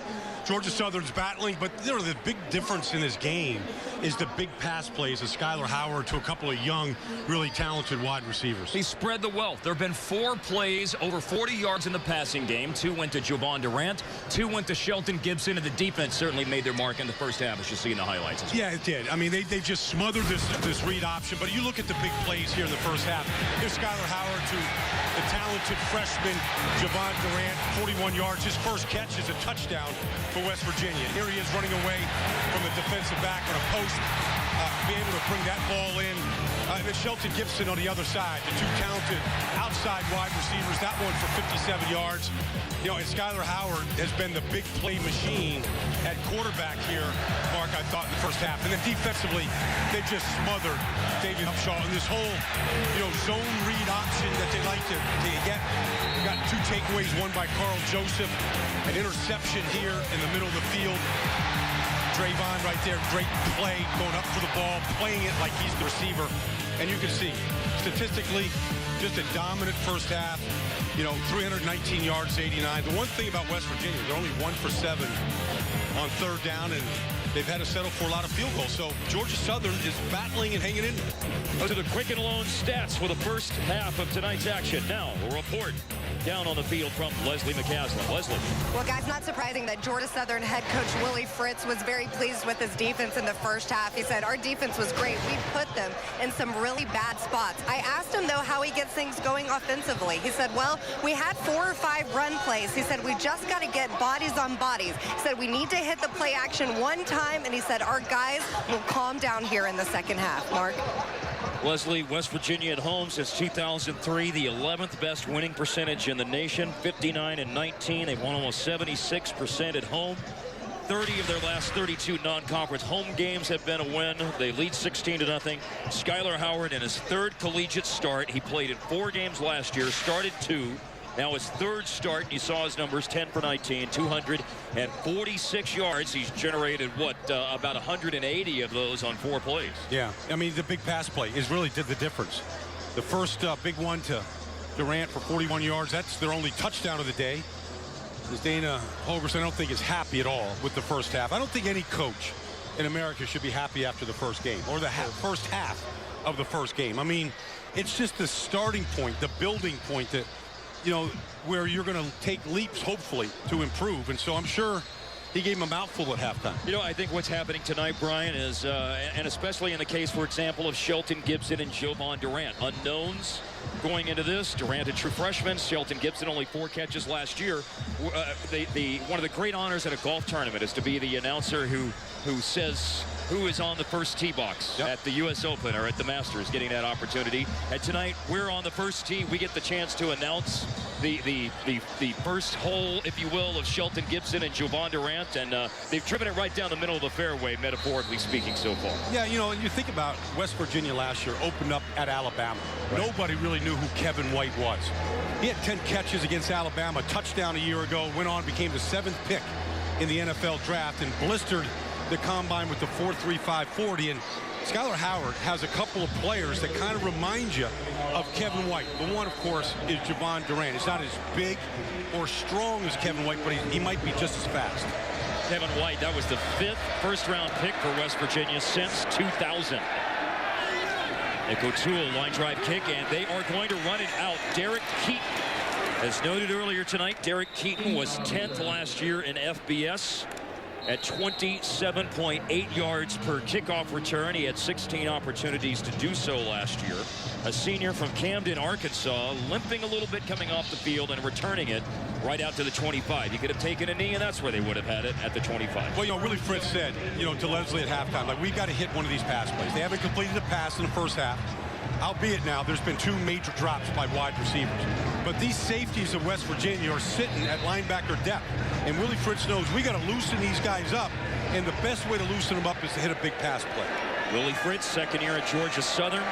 Was a 2-time FCS finalist when he was at Sam Houston State. Also coached Division II level Central Missouri State. Keeping it, Upshaw. Up the middle for 2 yards. Kwiatkowski there with another tackle. He had 5 in the first half. His eyes will tell you the intensity of all of that. He doesn't even blink when he's looking inside the backfield, sniffing out where that ball is going. 103 tackles last year, 11.5 tackles for loss. Did West Virginia jump? Is this a free play? It's a fade, and it's intercepted. And Brian, I don't see a flag down at this point. If there is one, it's obscured from our vantage point. Carl Joseph may have a pick here for West Virginia. Well, maybe Upshaw thinks that there's somebody who was in the neutral zone. That's why he just let it fly. He thought he had a free play, but Carl Joseph never stopped on the play. He's coming from a free safety position all the way over here. I mean, he's just reading the pass play, and he's just going to break on the ball. And there is no penalty. You can see like a little bit of movement on the outside. That's what Upshaw thought. He thought maybe I've got a free play. Everybody kind of stopped. No flag was thrown, and so the first pass play of the second half is intercepted. 3rd turnover tonight committed by Georgia Southern. 2 interceptions thrown by Upshaw. And it's Antoine Williams with a takedown of Russell Shell on the first down run. Line of scrimmage after the turnover is the Georgia Southern 46. And down is Marquise Lucas, senior right tackle from Miami. Very experienced offensive lineman. Most of his starts have been at tackle. He does have 4 starts in his career at left guard, but tonight was his 14th start at right tackle. And one of those original recruits of Dana Holgorsen when he got here to Morgantown. One of those, you can see he's got the brace on the left knee as it is. Big man, though. He can't coach size, and he's got that. You can see it takes 3. It takes 3 guys. Can't coach being 318. Nah. 3 guys to get him up off the ground. He looks like he's going to be okay, though. It's great to see him just kind of walking off under his own power.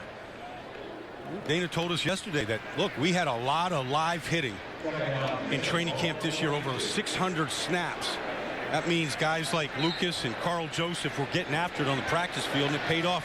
Very few injuries this preseason. Now Marcel Lazard is in at right tackle, sophomore from Bloomfield, New Jersey. Fake handoff, rolling, pressure, Howard bumped down for a loss. All the way back to the original line of scrimmage as Bernard Dawson applying some serious pressure for the 2nd time of the game. I mean, Dawson is just going to chase, along with Deshaunte Gallen, the middle linebacker. Kind of fake the read option. And there's Dawson. And Gallen, the middle linebacker, really knocking Skylar Howard back for about a 5-yard loss. Last year, 3 sacks for Dawson. He has at least half a sack from that, and he also forced an intentional grounding penalty earlier tonight. West Virginia, after the turnover, has now gone backwards. They have 3rd down and 11 at the Eagles' 47.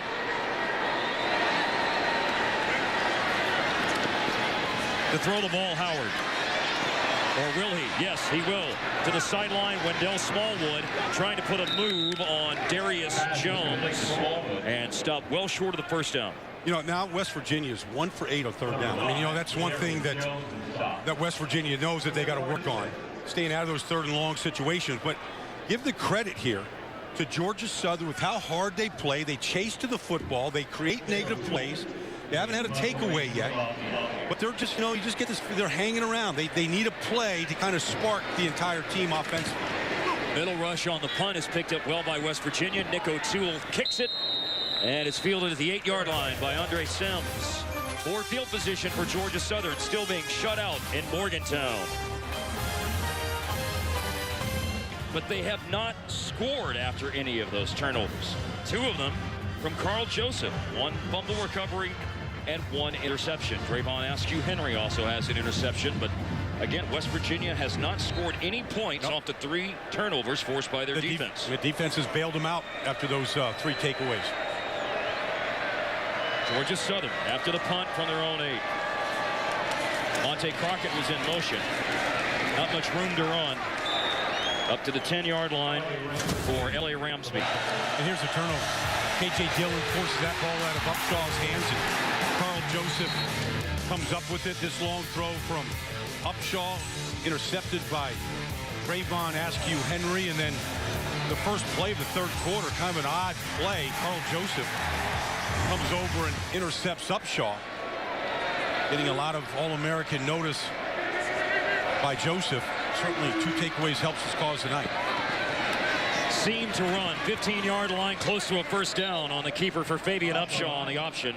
Joseph and Trayvon Askew-Henry stopping right at the marker, and it is enough to move the chains forward. And that's, you know, I mean, Upshaw has the 2 longest runs of the night for the Eagles offense. They have not been able to get either back, whether it's Breida or Ramsby, kind of free. 16 is the longest run tonight for Upshaw. That was 8 from the 18 with Matt Breida in the backfield. Georgia Southern averaged 39 points per game last year. They have not scored tonight. Breida is hit by Terrell Chestnut, stripped the ball out, but he's down. An emphatic call from the line judge. You see that? David Oliver pointing to the ground. He doesn't fumble much, but this is just good hitting here by West Virginia. I mean, there's Chestnut just wrapping him right up and trying to strip that ball out. You can see the knee was down by Breida. Good camel work there, but Chestnut, one of those redshirt seniors, 5th year here. A lot of experience, been around here a long time. Pottstown, Pennsylvania. Terrell Chestnut had a pick and a fumble return for a touchdown last year. These safeties are getting involved. I mean, right away, bam. Joseph's on the bottom of that pile. These safeties are getting involved, and because there's nothing that's keeping these safeties back. You know, unless they can launch one of these, a deep pass play, a play action pass, Joseph's going to be in there at linebacker depth making those kind of plays, and there's nobody to block him. Georgia Southern had 5 games between 2010 and 2013 where they did not complete a pass.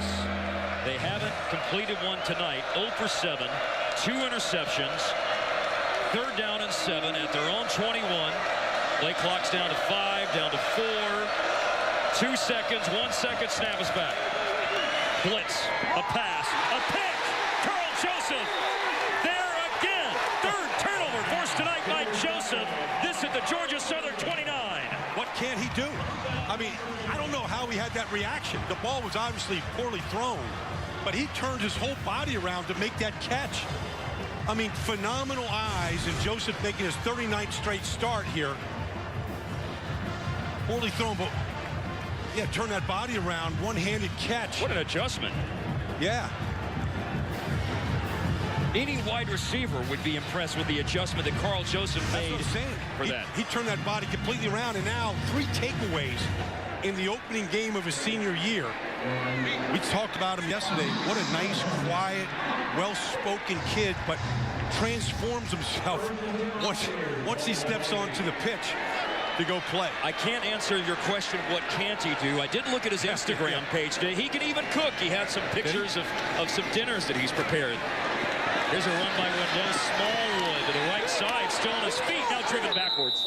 Let's see where the forward progress is. Antoine Williams pushed him back. Wow, but the forward progress, Brian, is at the 25. What a day by Antoine Williams, though. Him and Gallen both linebackers. But we have mentioned, I mean, now the takeaways. They haven't scored. Haven't scored in the first three. They're trying to capitalize here. Throwing. Skylar Howard finds Da'Keil Shorts. It will be first and goal. They are in position now to capitalize on one of those turnovers as they have it at the 6-yard line. And that was a good throw by Skylar Howard because he had to drive that ball. He couldn't put a lot of air under it, float it. He had to drive it in the middle of the field. One of his best throws of the night. 19 yards. Inside handoff, Russell Shell diving for the end zone. Second effort has him in for a West Virginia touchdown.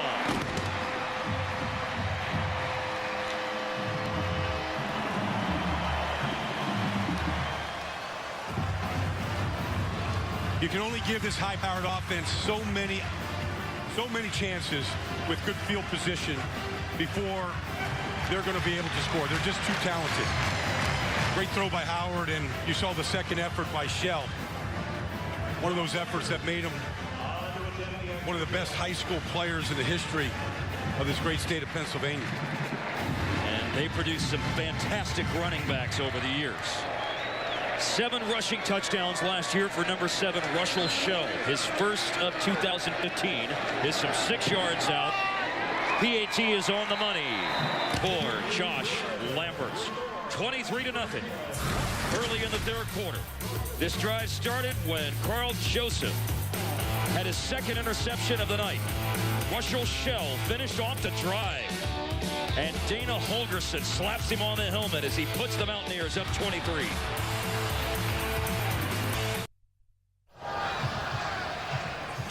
Push-ups. You know what? He's got good technique, though. Chest is all the way down. He's starting to short arm it a little bit. I think it should only be a push-up, though, if the beard touches the ground.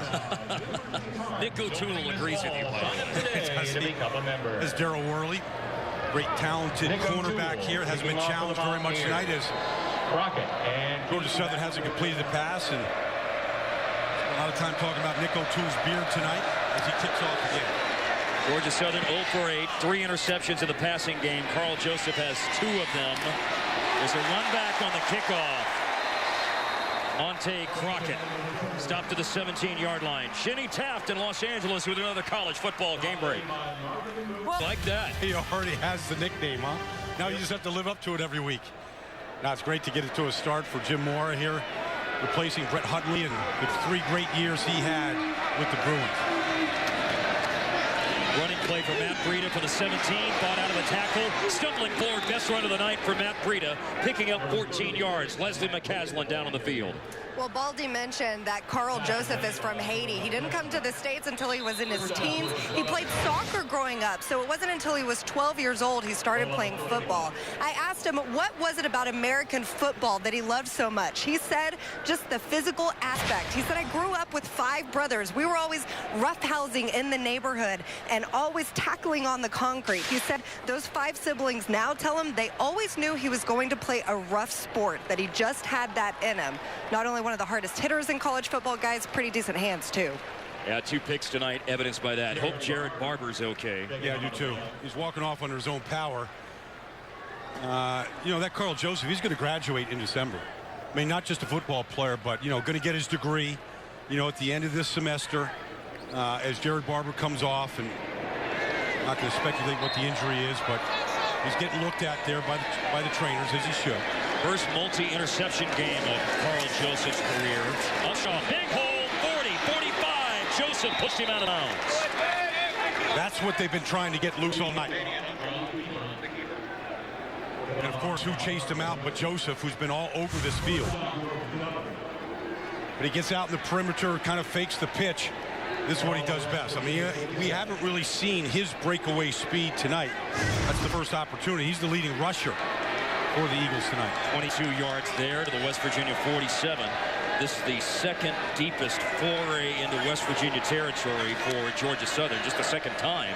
They had one other possession that got inside the 40 before a chop block penalty short-circuited the drive. Now Upshaw throws, and a completed pass for the first time in the game for Georgia Southern. It took almost 37 minutes. It's B.J. Johnson who catches it and steps out of bounds at the Mountaineer 35. Yeah, and Willie Fritz said if you came out to watch one of our practices this year, you'd think that we spend more time throwing the ball, so you want to see more production than just that. But this is the best-looking drive that they've had tonight. Reeder ran it, then Upshaw, then a pass to B.J. Johnson. Now L.A. Ramsby turning upfield around the left end, 3 yards on the pickup. With under 8 minutes to go in the third quarter, Nick Kwiatkowski stopped him after a 3-yard gain.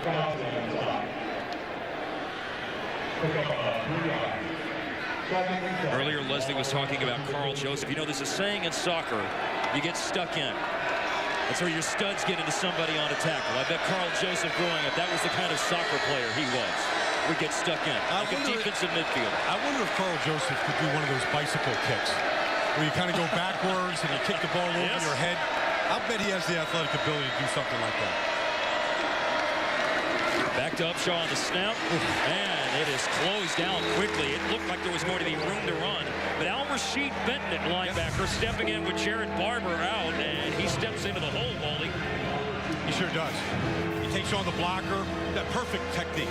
Takes on the blocker with his inside shoulder, keeps his outside shoulder free, and one of the few opportunities he's had tonight makes a sure tackle. Benton coming in, sophomore from Newark, New Jersey, when Jared Barber went out a few plays ago on this drive.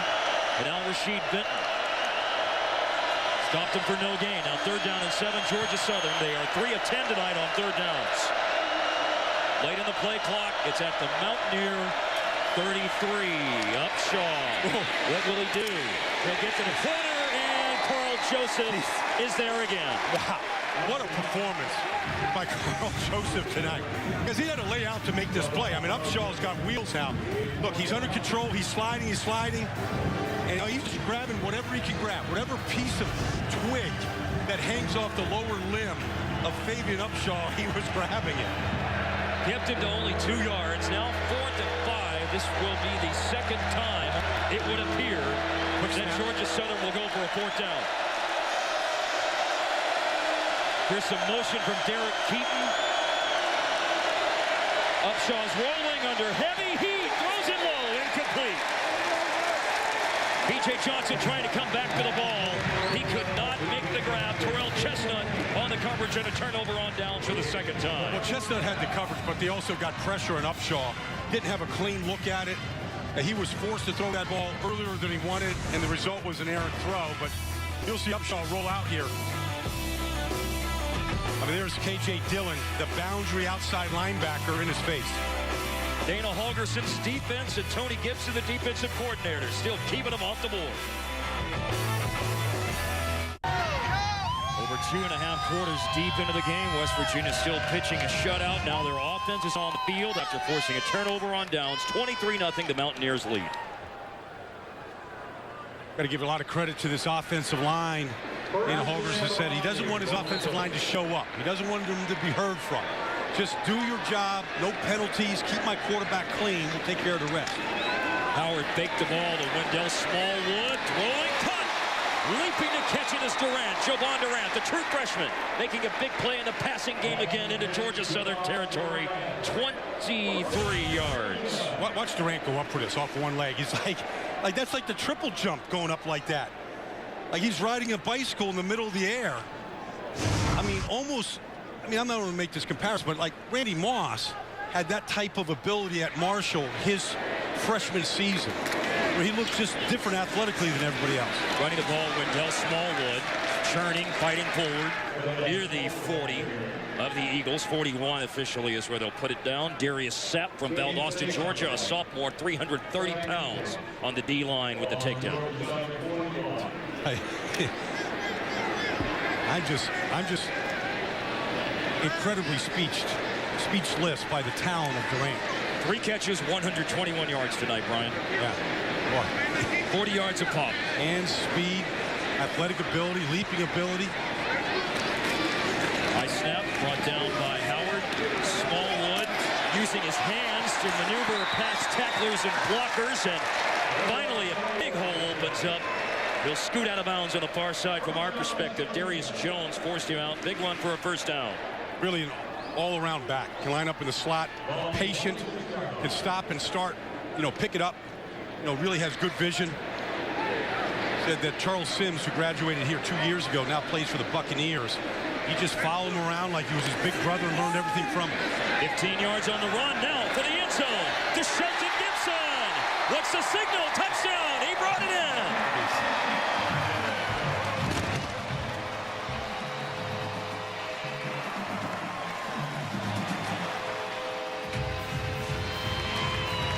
These receivers are just putting on a performance.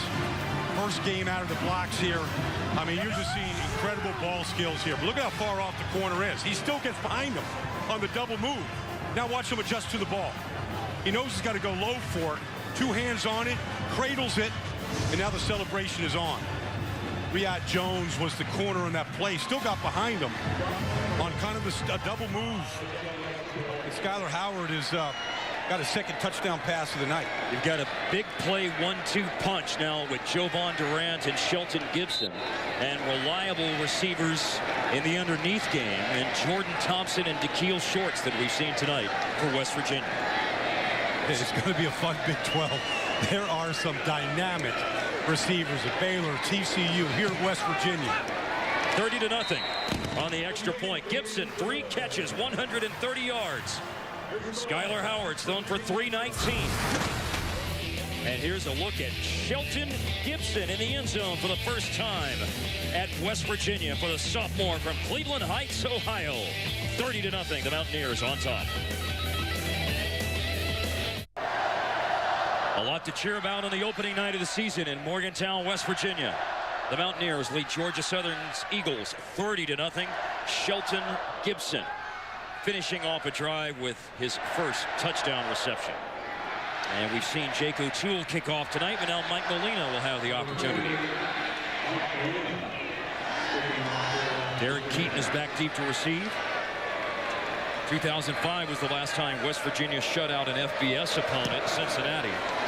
We've had shutouts over FCS opponents since, Towson and Coastal Carolina. Carl Joseph on defense, a big reason why West Virginia has the shutout so far. Well, he's the star tonight. Got 3 takeaways, that fumble recovery in the first quarter, then this interception, the first play of the third quarter, came over, just made a play on the ball, and then this incredible athletic, acrobatic catch, turning his body around, and then, it's not just the takeaways, it's the open field tackles against elite athletes. No showboating from this kid, just plays the game the right way, plays it hard. Can't say enough about him. An All-American preseason candidate and off to a good start to kind of back up those credentials. And the other thing I always think, Mark, durability is important as ability. 39 straight starts. Yes, great point. That was the Mattress Firm All Access update. KJ Dillon, the tackle, on the run by Matt Breida. Carl Joseph has 7 tackles, 2 interceptions, 1 fumble recovery. And you are so right. Durability is a big part of what Carl Joseph has brought to the table. Well, we asked him yesterday, what's the biggest injury he's had to play with? He said, I got a little nagging hamstring over a couple years, and he dislocated a finger this preseason. It doesn't seem to be bothering him too much tonight. Not in the least, my friend. Not in the least. Breida ran for first down in the first play of the drive, but he's swallowed up by Kwiatkowski and Al-Rashid Benton. This defense by Tony Gibson is a 3-3-5. 3 down linemen, 3 linebackers, 5 defensive backs. And those linebackers, whether it's been Barber, Kwiatkowski, Dillon, they have been all over the field. And they have so many different combinations of how they can blitz and pressure a team. We've seen playmakers all over the field. As unique as Georgia Southern's offense is and to prepare for, West Virginia's defense is equally as unique. And a pass and a catch. Nice grab. Derek Keaton, only the 2nd completion tonight for Fabian Upshaw, who's starting at quarterback with Kevin Ellison, their starter last year, out the first 2 games. Boy, Keaton, who's been their kickoff returner, goes high for that ball. And I think Upshaw, regardless of what happens score-wise tonight, he needs more completions to build some confidence. They have their home opener next week. They need to kind of get some confidence in him. Ellison will be back, but he's going to play this year. Needs to complete more passes. Running right, big hit. by Joseph, by the way, on L.A. Ramsby. He hit him in midair. I don't know if L.A. wants to go vertical like that because Joseph is just waiting to put some wood on. You hear it and the reaction. Well, he may not want to go vertical. He was willing to go verbal, though, with Carl Joseph after the play. You might feel that one tomorrow. And Upshaw's down, flag down, though. Face mask, horse collar, something up around the helmet happened for Christian Brown with 2:19 to play in the third quarter. Foul. Grasping the face mask. Number 99 of the defense. 15-yard penalty and an automatic first down. I believe, Mark, that's the first defensive penalty of West Virginia tonight. Not just an aggressive penalty. You could say, oh, yeah, that's flagrant. Got him by the face mask and didn't get off it. Just happy that Upshaw wasn't injured on a play like that. John McDade, the referee, said 99 is obviously 95. Brown. Yeah, Christian Brown. 5 penalties, 37 yards tonight. And 2 of those penalties for West Virginia were on the opening possession, opening drive of the game. Remember, they had an unsportsmanlike conduct on a touchback on the opening kickoff. The penalty moves it down to the 29 of the Mountaineers. Matt Breida running inside and hanging on to the ankle, and toppling him over was Nick Kwiatkowski at the 25, 4-yard gain. There's a little bit more running room inside right now, deep into this third quarter. As you'd expect, defense getting worn down a little bit, but obviously with a 30-0 cushion, they can play a little bit more relaxed. I don't think that guy knows how to relax. Last year, Georgia Southern, 53 rushes, 13 passes a game. The split tonight is 43 runs, 11 passes, and only 2 of those 11 passes completed. And they will not have a chance to get off at 12. And the offensive lineman, Andy Kwan, the center, finds the loose ball. Nomo Wachuku from Wiley, Texas, punched it free. And I'm sorry, that was Ward. That's Ward who recovered it, not Kwan. Ward recovered it. But the pressure is just smothering. They're forcing these loose balls here. Upshaw, I mean, he just doesn't have any security at all as Wachuku doubles back and knocks that ball out. And then Jeff Ward, a former offensive lineman / tight end. He was lined up as an H-back, jumped on it. 3rd and 9, 28 of West Virginia. Upshaw throws underneath and another drop. And that's 2 tonight by Ryan Longoria. Well, you know, they had sung Ryan Longoria's praises all week to us, saying most improved player, big receiver, going to be a big part of the passing game. 2 opportunities tonight right through his hands. Tough break for Georgia Southern in the last minute of the third quarter. Down 30-0 at the West Virginia 28. Offense staying on the field on 4th and 9. They had missed out on 2 previous breakout attempts tonight. West Virginia in pure man-to-man defense right here. Going to challenge receivers at the line of scrimmage. Upshaw throwing. And intercepted. Carl Joseph does it again. The hat trick. 4 turnovers, 3 interceptions. And you are right, my friend. A hat trick for Carl Joseph.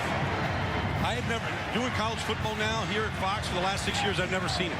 I've never seen a defensive player have a day like this.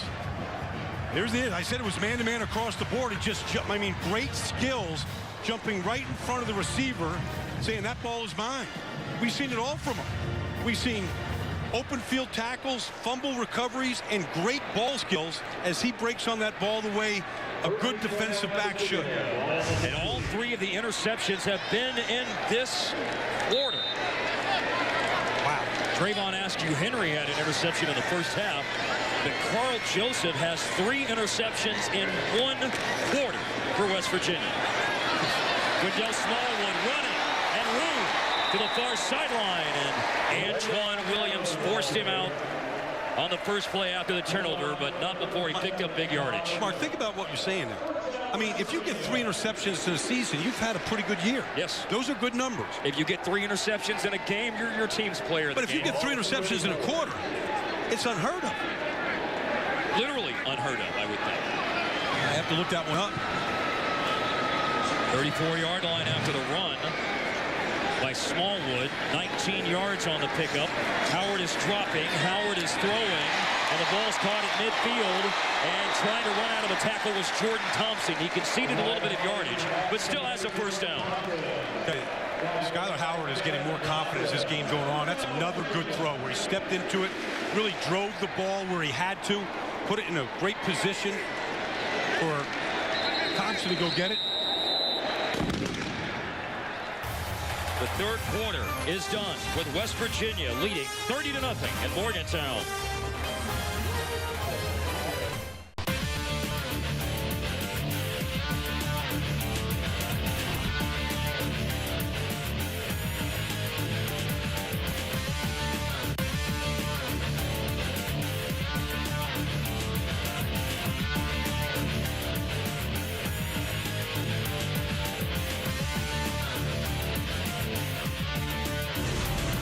Three quarters down, 1 to go in Morgantown. West Virginia, 30-0 lead over Georgia Southern, outgaining them 454 to 189. A 5-0 turnover margin favoring the Mountaineers. Stepping up in the pocket in the first play of the fourth quarter, tucking it under and running Skylar Howard. He's into Georgia Southern territory. The line of scrimmage was a 48. He'll run this down close to a first down. Antonio Glover escorting him out of bounds after a gain of 9. Well, Skylar Howard really looked at the defense that time and saw no linebackers in the box. They were all spread out trying to help with these receivers, and it was easy for him just to pull it down and find an opening and take off with it. 2nd and 1.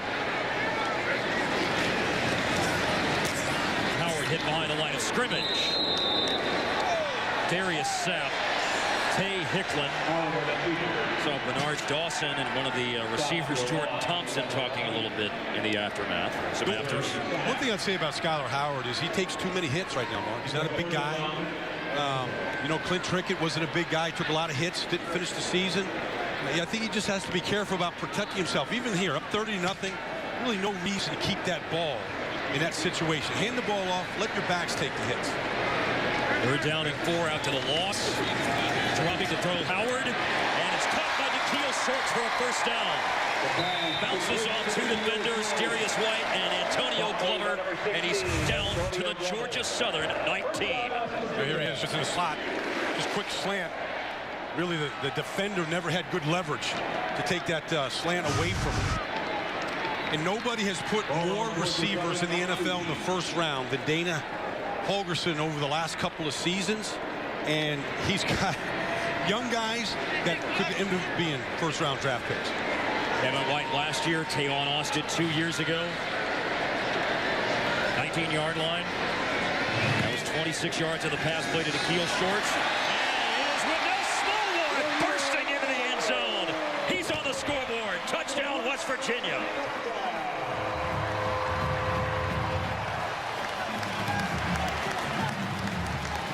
They got a heck of a running game because the offensive line is big and they're experienced, and Smallwood has got great vision. He saw the opening to his right, made the quick cut, and then the burst to the end zone. This is the West, it's early, but this is the best West Virginia team I've seen since Dana Holgorsen has come to town. And only picked 6 in the preseason of the Big 12, which doesn't matter when you start playing the games, of course. Of course not, but I think early, but making a case that they should have received more respect than that. Well, they've got the tough schedule. At Oklahoma, at Baylor, at TCU. Those 3 games within a 4-week span. But they have a lot of talent on both sides of the ball. We're seeing it tonight. That's Wendell Smallwood scampering in from 19 yards out, and the route is on in Morgantown.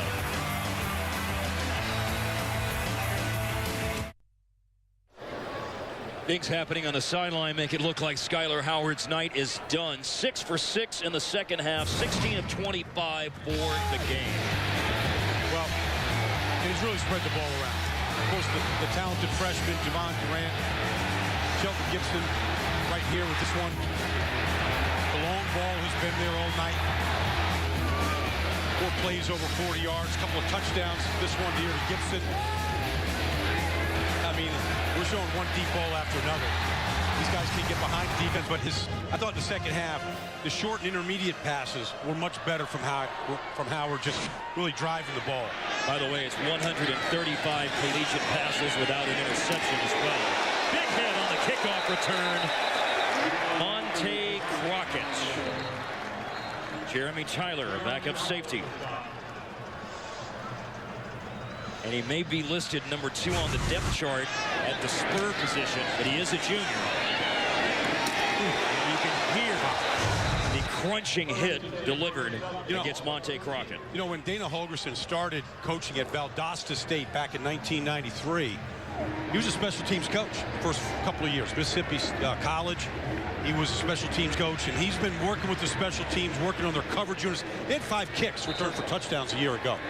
Like, it's a big part and a big emphasis this whole season is coverage on both kickoffs and punts. And also the punt return game as well, because they struggled mightily there last year. Second worst in FBS.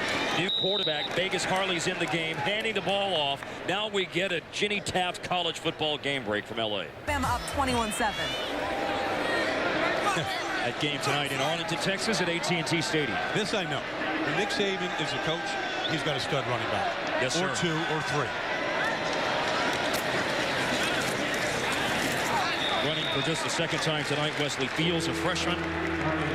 Vegas Harley, who's played some safety in his time at Georgia Southern, but he is the quarterback, a junior from Mount Dora, Florida, backing up Fabian Upshaw tonight. Upshaw starting with Kevin Ellison out, and here in a 37-0 game, Harley getting some snaps now. Well, it's been a tough outing for Upshaw, but he'll put that behind him. This will be a better team when Ellison gets back in there, but Vegas Harley gets a couple reps here on the road against a dynamic team. 3rd and 3, a handoff, driving forward and pushing the pile forward is Fields. That's a nice tough run by the freshman for a first down. Yeah, a lot of backups for both teams right now. You know, Willie Fritz trying to develop some depth, give these kids a chance. Kind of show what they do. Xavier Preston right there. Big part of their nickel package here for the Mountaineers. And a lot of promise as his career unfolds. I think everyone feels like here in Morgantown. Tony Gibson spoke highly of him to us yesterday. There's Tony Gibson, the defensive coordinator for West Virginia. First down run. And again, this is Fields. Fields, the freshman, for the 25 to the 28. Well, the big thing tonight is West Virginia took the basic dive play away. Every option team, whether it's been Wishbone with Barry Switzer, whether it's been the veer option at Houston, it all starts with the dive play, and they've taken the dive away tonight. Once you take the dive away, then you just scramble assignment football to the pitch and to the option. 2 middle linebackers have been hurt tonight for West Virginia. Jared Barber went out earlier in the game. Now Al-Rashid Benton is shaken up. Yeah, he's his backup. Barber's backup. Usually when they're doing that, that's a cramp. So a lot of cramps really around college football today and even on Thursday night. You know, just in this kind of heat and humidity. We had a big rain shower come through here this afternoon. At 3:45, 4 o'clock, it poured. Yeah. It was 80 degrees at kickoff tonight, but humidity was over 60%. That's not fun, too. When those calves are cramping like that, all you can do is stretch it, you know, and get some fluids, get some Gatorade into your system. Benton being assisted up here in the 4th quarter with 11 minutes remaining in the game. While we have a moment, let's note Carl Joseph's performance in a historical perspective tonight. 3 interceptions. First time for West Virginia to have a player for West Virginia to have 3 interceptions in a game since Van with 2 ends, Washington, against Louisiana Tech, October of 1994. There was a 4 interception game for Mike Slater against Kentucky in November 1969 for West Virginia. Well, you know, they only had 14 takeaways the whole year last year. Right. He's got 4 tonight. Yeah, he recovered a fumble, 3 picks. Yeah. They're a +5. They doubled up what they want to do. They want 2.5 turnovers a game, Tony Gibson told us yesterday, Baldy. They have 5. They got 5. They doubled what he wanted.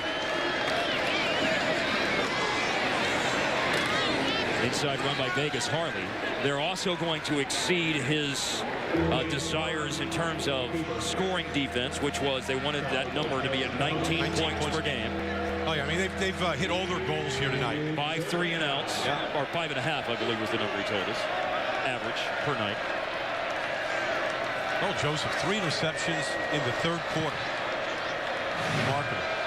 And they weren't easy catches. Third and short, under a yard to go. Wesley Fields, the running back, is over the 35. A massive humanity stops the play outside the 35. But that's enough to move the chains forward, and I think that's exactly what Georgia Southern wants to do right now, which is keep the clock moving towards the end of the game and regroup and get ready to play Western Michigan next week in Statesboro, Georgia. Western Michigan gave a good fight to Michigan State last night. Well, they're going to, you know, and then, of course, you know, they're the Sun Belt champs, so they want to defend that this year. They're undefeated, one of 3 FBS teams to be undefeated in their own conference a year ago. This is not a pretty picture here tonight, but every team needs a start, and then you go from there. Running again on first down. The other teams who were undefeated in conference play last year, this is the company that Georgia Southern kept. Florida State and Ohio State. Well, remember, they made the jump last year, Willie Fritz's inaugural season here at Georgia Southern, from FCS competition into the Sun Belt, where they went 9-3, 8-0 in the conference. And Willie said, look, we've got to play better this year than we did last year if we're going to defend our crown. And he said, look, we got to take the ball away more, and we got to throw the ball better. And certainly they're going to work on both those things this week, getting ready for Western Michigan. And in the transition year last year, not eligible for a bowl, full-fledged membership in FBS this year means they are eligible. So a slice of history is available for the Georgia Southern program if they get the necessary 6 wins for bowl eligibility. I believe the Sun Belt has 4 bowl commitments. Yeah. You know, and we got to, you know, our big story coming in this week was this great and vaunted rushing attack. They had to replace 4 starters in the offensive line, so these young guys need a chance to get a real game under the belt. They didn't do a lot of scrimmaging, and so this is the first real live contact they've had. They got to take it and use it as a learning experience. Ninth play of the drive. The drive's netted about 30 yards. Down went Wesley Fields at the hands of Justin Arndt. You know, it is interesting, though, because West Virginia's tackled very well tonight. That the couple chances where really Georgia Southern's had an opening, a chance to have a big play. Open field tackling has been excellent, and that was a real emphasis of West Virginia this summer, was to work on their tackling, to work on the fundamentals. And I think a lot of teams have gotten away from it. Not Tony Gibson there in your picture, the defensive coordinator. Going for it on 4th down for the 4th time in the game, Georgia Southern, and they are 0 for 4 with that. 4th and 1 was snuffed out rather easily. Another tackle by Justin Arndt. He's not the only one. Darian Howard, you see him, all 295 pounds of the junior from Dayton, Ohio, headed to the sideline as he anchored the interior of the defensive line in the big stop. Jared Barber had a sack earlier tonight.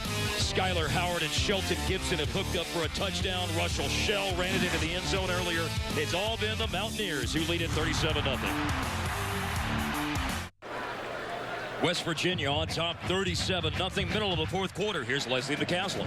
Well, it looks like backup quarterback William Crest is in now for West Virginia. Guys, he is such an athlete that for a while these coaches have had him practicing in several different positions. He's an athlete. They just wanted him out there on the field. It was only the last couple of weeks that they've had him focused primarily at quarterback. Data Holderson told us that he can run, he can throw it. Really, the only thing he needs is experience, guys. He'll get that here tonight. 2 snaps in the first half tonight when Skylar Howard lost his helmet on a play. And now William Crest Jr. is in for the last half of the 4th quarter. And he's keeping the ball and running. There's the foot speed that Leslie just spoke of. Crest to the sideline. A turnover on downs started this possession for West Virginia. And the first play is a nice run by Crest. Well, that's what he did at high school in Baltimore, a little over an hour away from here. And so he was a two-way threat there, and that's why he was recruited. And he's a bigger kid. He's 6'2", almost 220 pounds. You know, it was redshirted a year ago, and now he gets his opportunity to back up Skylar Howard. 17 yards on the run, and now the first carry for Dante Thomas Williams. Redshirt freshman from Durham, North Carolina, ran for 2,400 yards and 24 touchdowns as a senior in high school. And his first carry as a Mountaineer running back is for 4 yards. You never know what any of these kids can do until they get the chance. Right. You know, I mean, I mean, there's no substitute for playing the game. I mean, Skylar Howard, wasn't recruited heavily out of Fort Worth, had to go to a couple colleges to get here to kind of prove it. It looks like he belongs here tonight. He went to Fort Worth Brewer High School. He tried to walk on at Stephen F. Austin. He ended up transferring to Riverside City College, JUCO in California. And now here he is at West Virginia and about to engineer his second win in 3 starts. Okay, when you look around the Big 12, okay, it's early. But you look at TCU and the receiving core that Trevon Boykin has. You see what Russell has at Baylor. Katie Cannon and that group. You look at this group here. I don't know if there's a conference that has better wide receivers than the Big 12. Running the ball, William Crest.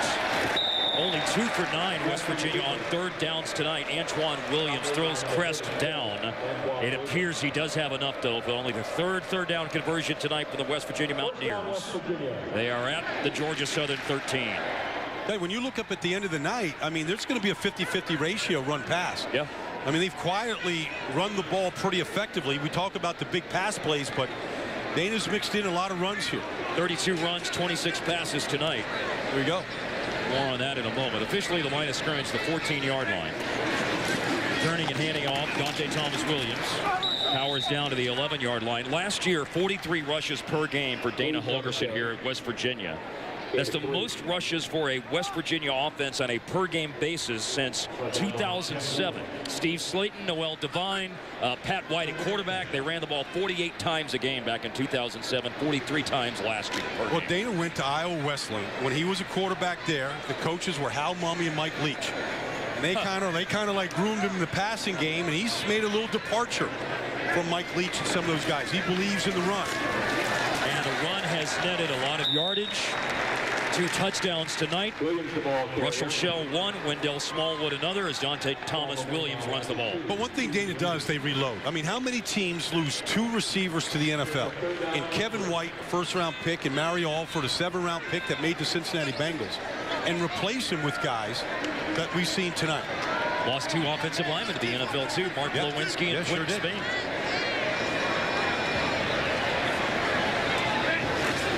And a good pass rushing linebacker, too, Shaq Riddick. Dante Thomas-Williams trying to stretch it forward inside the 5-yard line. They need about the 4 for a 1st down. Clint Trickett. He's now a quarterback's coach at a very good junior college program. 3 of the last 4 years national champs, East Mississippi Community College. Of course, and then, as you said, Kevin White and Mario Alford in the NFL. Clint Trickett's father, of course, the offensive line coach at Florida State. Only put 4 offensive linemen in the NFL this year. And Clint said when his career ended last year that he was going into coaching the family business. Yeah, it is a family business. It purely is. And I think Skylar Howard's got to feel pretty good about his debut here tonight as he gets some congratulations from a few of the coaches. Timeout called on the 4th and 1 with 3:49 to play. Some of the 55,182, just a skosh short of their average last year here at West Virginia. They're dancing in the aisles with a 37-0 4th quarter lead, a 4th and 1 at the Georgia Southern 5. William Crest handing the ball off. Dante Thomas-Williams, 1st down. Stretches for the 1. Clint officially put him down at the 2. But the 1st down conversion on 4th down. Dante Thomas-Williams looks like he's got some skills, though. I mean, he just puts that shoulder down, just runs right over the defender. Like, these guys are all about going for the goal line. They have 2 rushing touchdowns tonight. Russell Shell had 1. Wendell Smallwood had 1. Maybe Dante Thomas-Williams will get a taste of the end zone for the first time in his collegiate career. Not going to happen here. Might have coughed it up. Yeah, how about that? The ball's out. Williams, the ball carrier. West Virginia's forced 5 turnovers. They have not committed one tonight. I think all 8 officials are in the pile. And remember, players cannot pull people off the pile now. That's a penalty. That's an unsportsmanlike conduct penalty now this year, Baldy. Okay. That is a new rule this year. If a player comes in and pulls someone off the pile, that's unsportsmanlike conduct. I don't know if the officials can even see it. They were all in there at one point. They wouldn't know. Nardo Govan. Who's the last guy with the ball? Geez, after all of that, they got the ball back. All right, let's see. Got 2 hands on it. Now that ball's out. Yeah, Govan punched it away. Punched it out. Somehow, though, West Virginia got the ball back. Now they have second down and goal to go at the 2 with 2.5 minutes to play in the game. And keeping it, William Crest. He's in.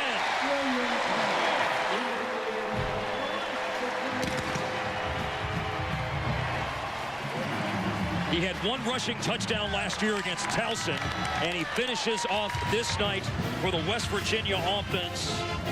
43 points and an extra point on the way to make it a 44-point advantage with 2:26 to go. And really, the performance tonight by West Virginia, they were ready to play. They have a great home field. In all phases of the game, they were a dominant team. Georgia Southern, look, it was tough coming up here. Any team would have a hard time coming in here tonight, but they put this whole thing together in every phase. I would say Dana's going to be very happy with what he saw. Lambert's extra point is on the money. 10-play, 41-yard drive. Took 5 minutes, 21 seconds off the clock. Again, he did run for a touchdown against Towson last year. He's into the end zone against Georgia Southern.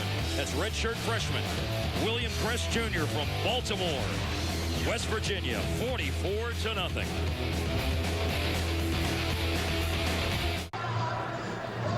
2:26 remaining. West Virginia, 44-0. They lead Georgia Southern for the Sun Belt Conference tonight. Scored just a moment ago by William Crest Jr. Mike Molina to kick off.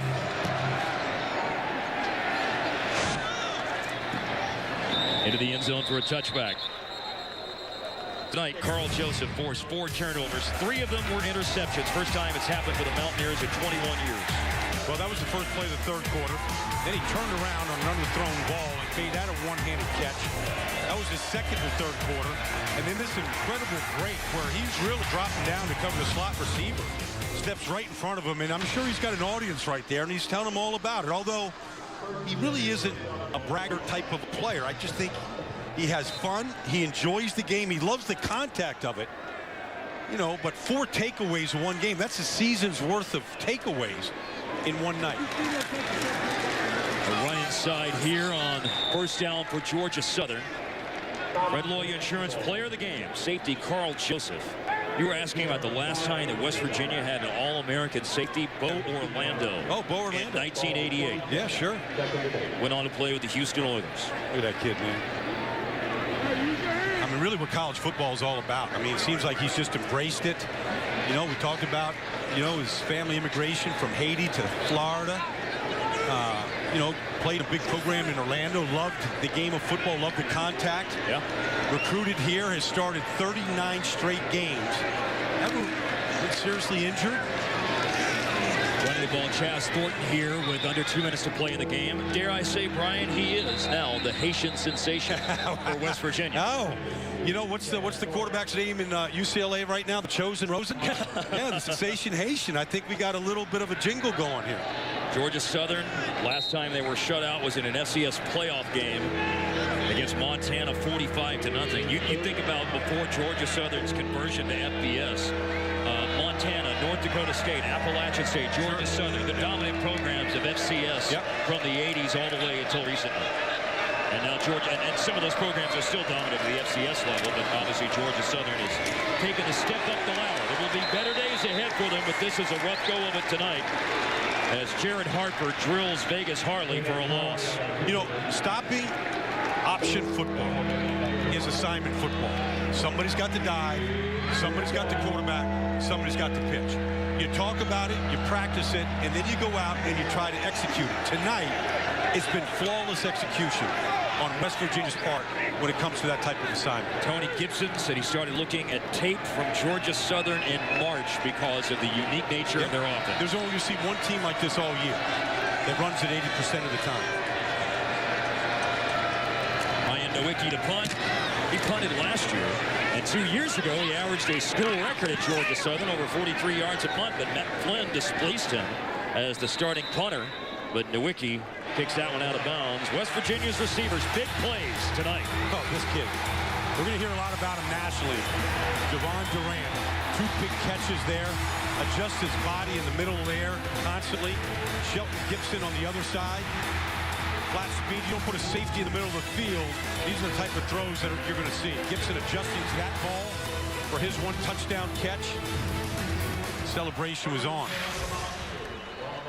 Both 3 catches and both averaging over 40 yards per grab, and each getting into the end zone one time tonight. And we saw them both really make great adjustments to the ball in the air.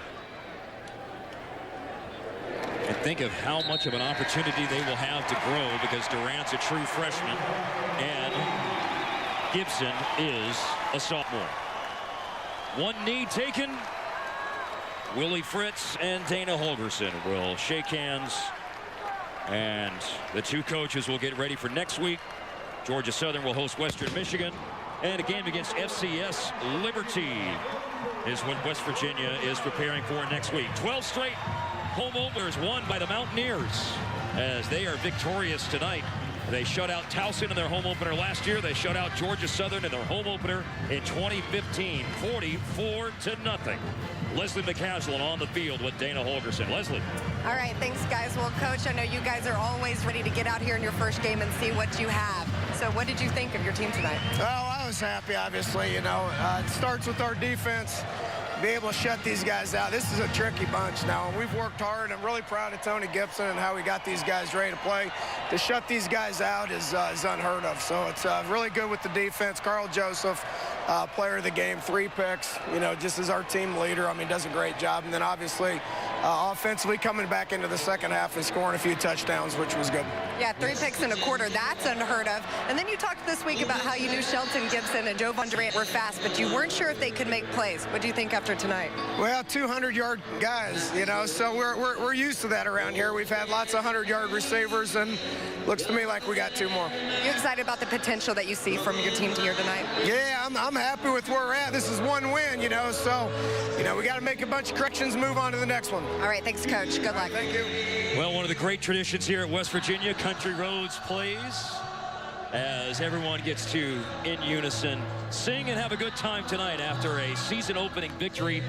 You know, Georgia Southern's a good program. Thought this might be a closer game. Who knows how much they miss Kevin Ellison at quarterback, but West Virginia is very good. They were ready to play. The work they put in the preseason paid off tonight, Baldy. I don't know anybody that doesn't like to sing Country Road. No, but I feel like jumping in and singing it. That's one of those songs you're driving the car, you know, through this beautiful countryside of West Virginia as the leaves have a tint of fall in them already. Right. And you want to sing this, and everybody wants to get involved. But they've got a lot to really be excited about. It's 1 game. It's Georgia Southern undermanned with their quarterback suspended, and they played well. And this is a great atmosphere. This is college football here, traditions, and then the execution they played with. It was fun to watch this performance by the Mountaineers. They win 44-0. They'll play Liberty next week. They've got another non-conference game with Maryland. That's always a rivalry matchup between the Mountaineers and the Terps. And then Big 12 play will get started for West Virginia. Kwiatkowski there. He put in a nice effort. You see Barber in front of him. Good to see, by the way, that Yeah, he looks okay. Yeah. And Carl Joseph, there he is. He had 3 interceptions and a fumble recovery tonight, and it was all West Virginia with their big win over Georgia Southern. Next week, more Big 12 football. Our coverage starts at 3 Eastern. UTEP takes on Texas Tech. Later, our featured game is 4th-ranked Baylor facing Lamar. For Brian Baldinger and Leslie McCaslin and our fantastic crew in Morgantown, West Virginia, I'm Mark Followell. Thanks for watching. This has been a presentation of Fox College Football. Everyone have a great Labor Day weekend.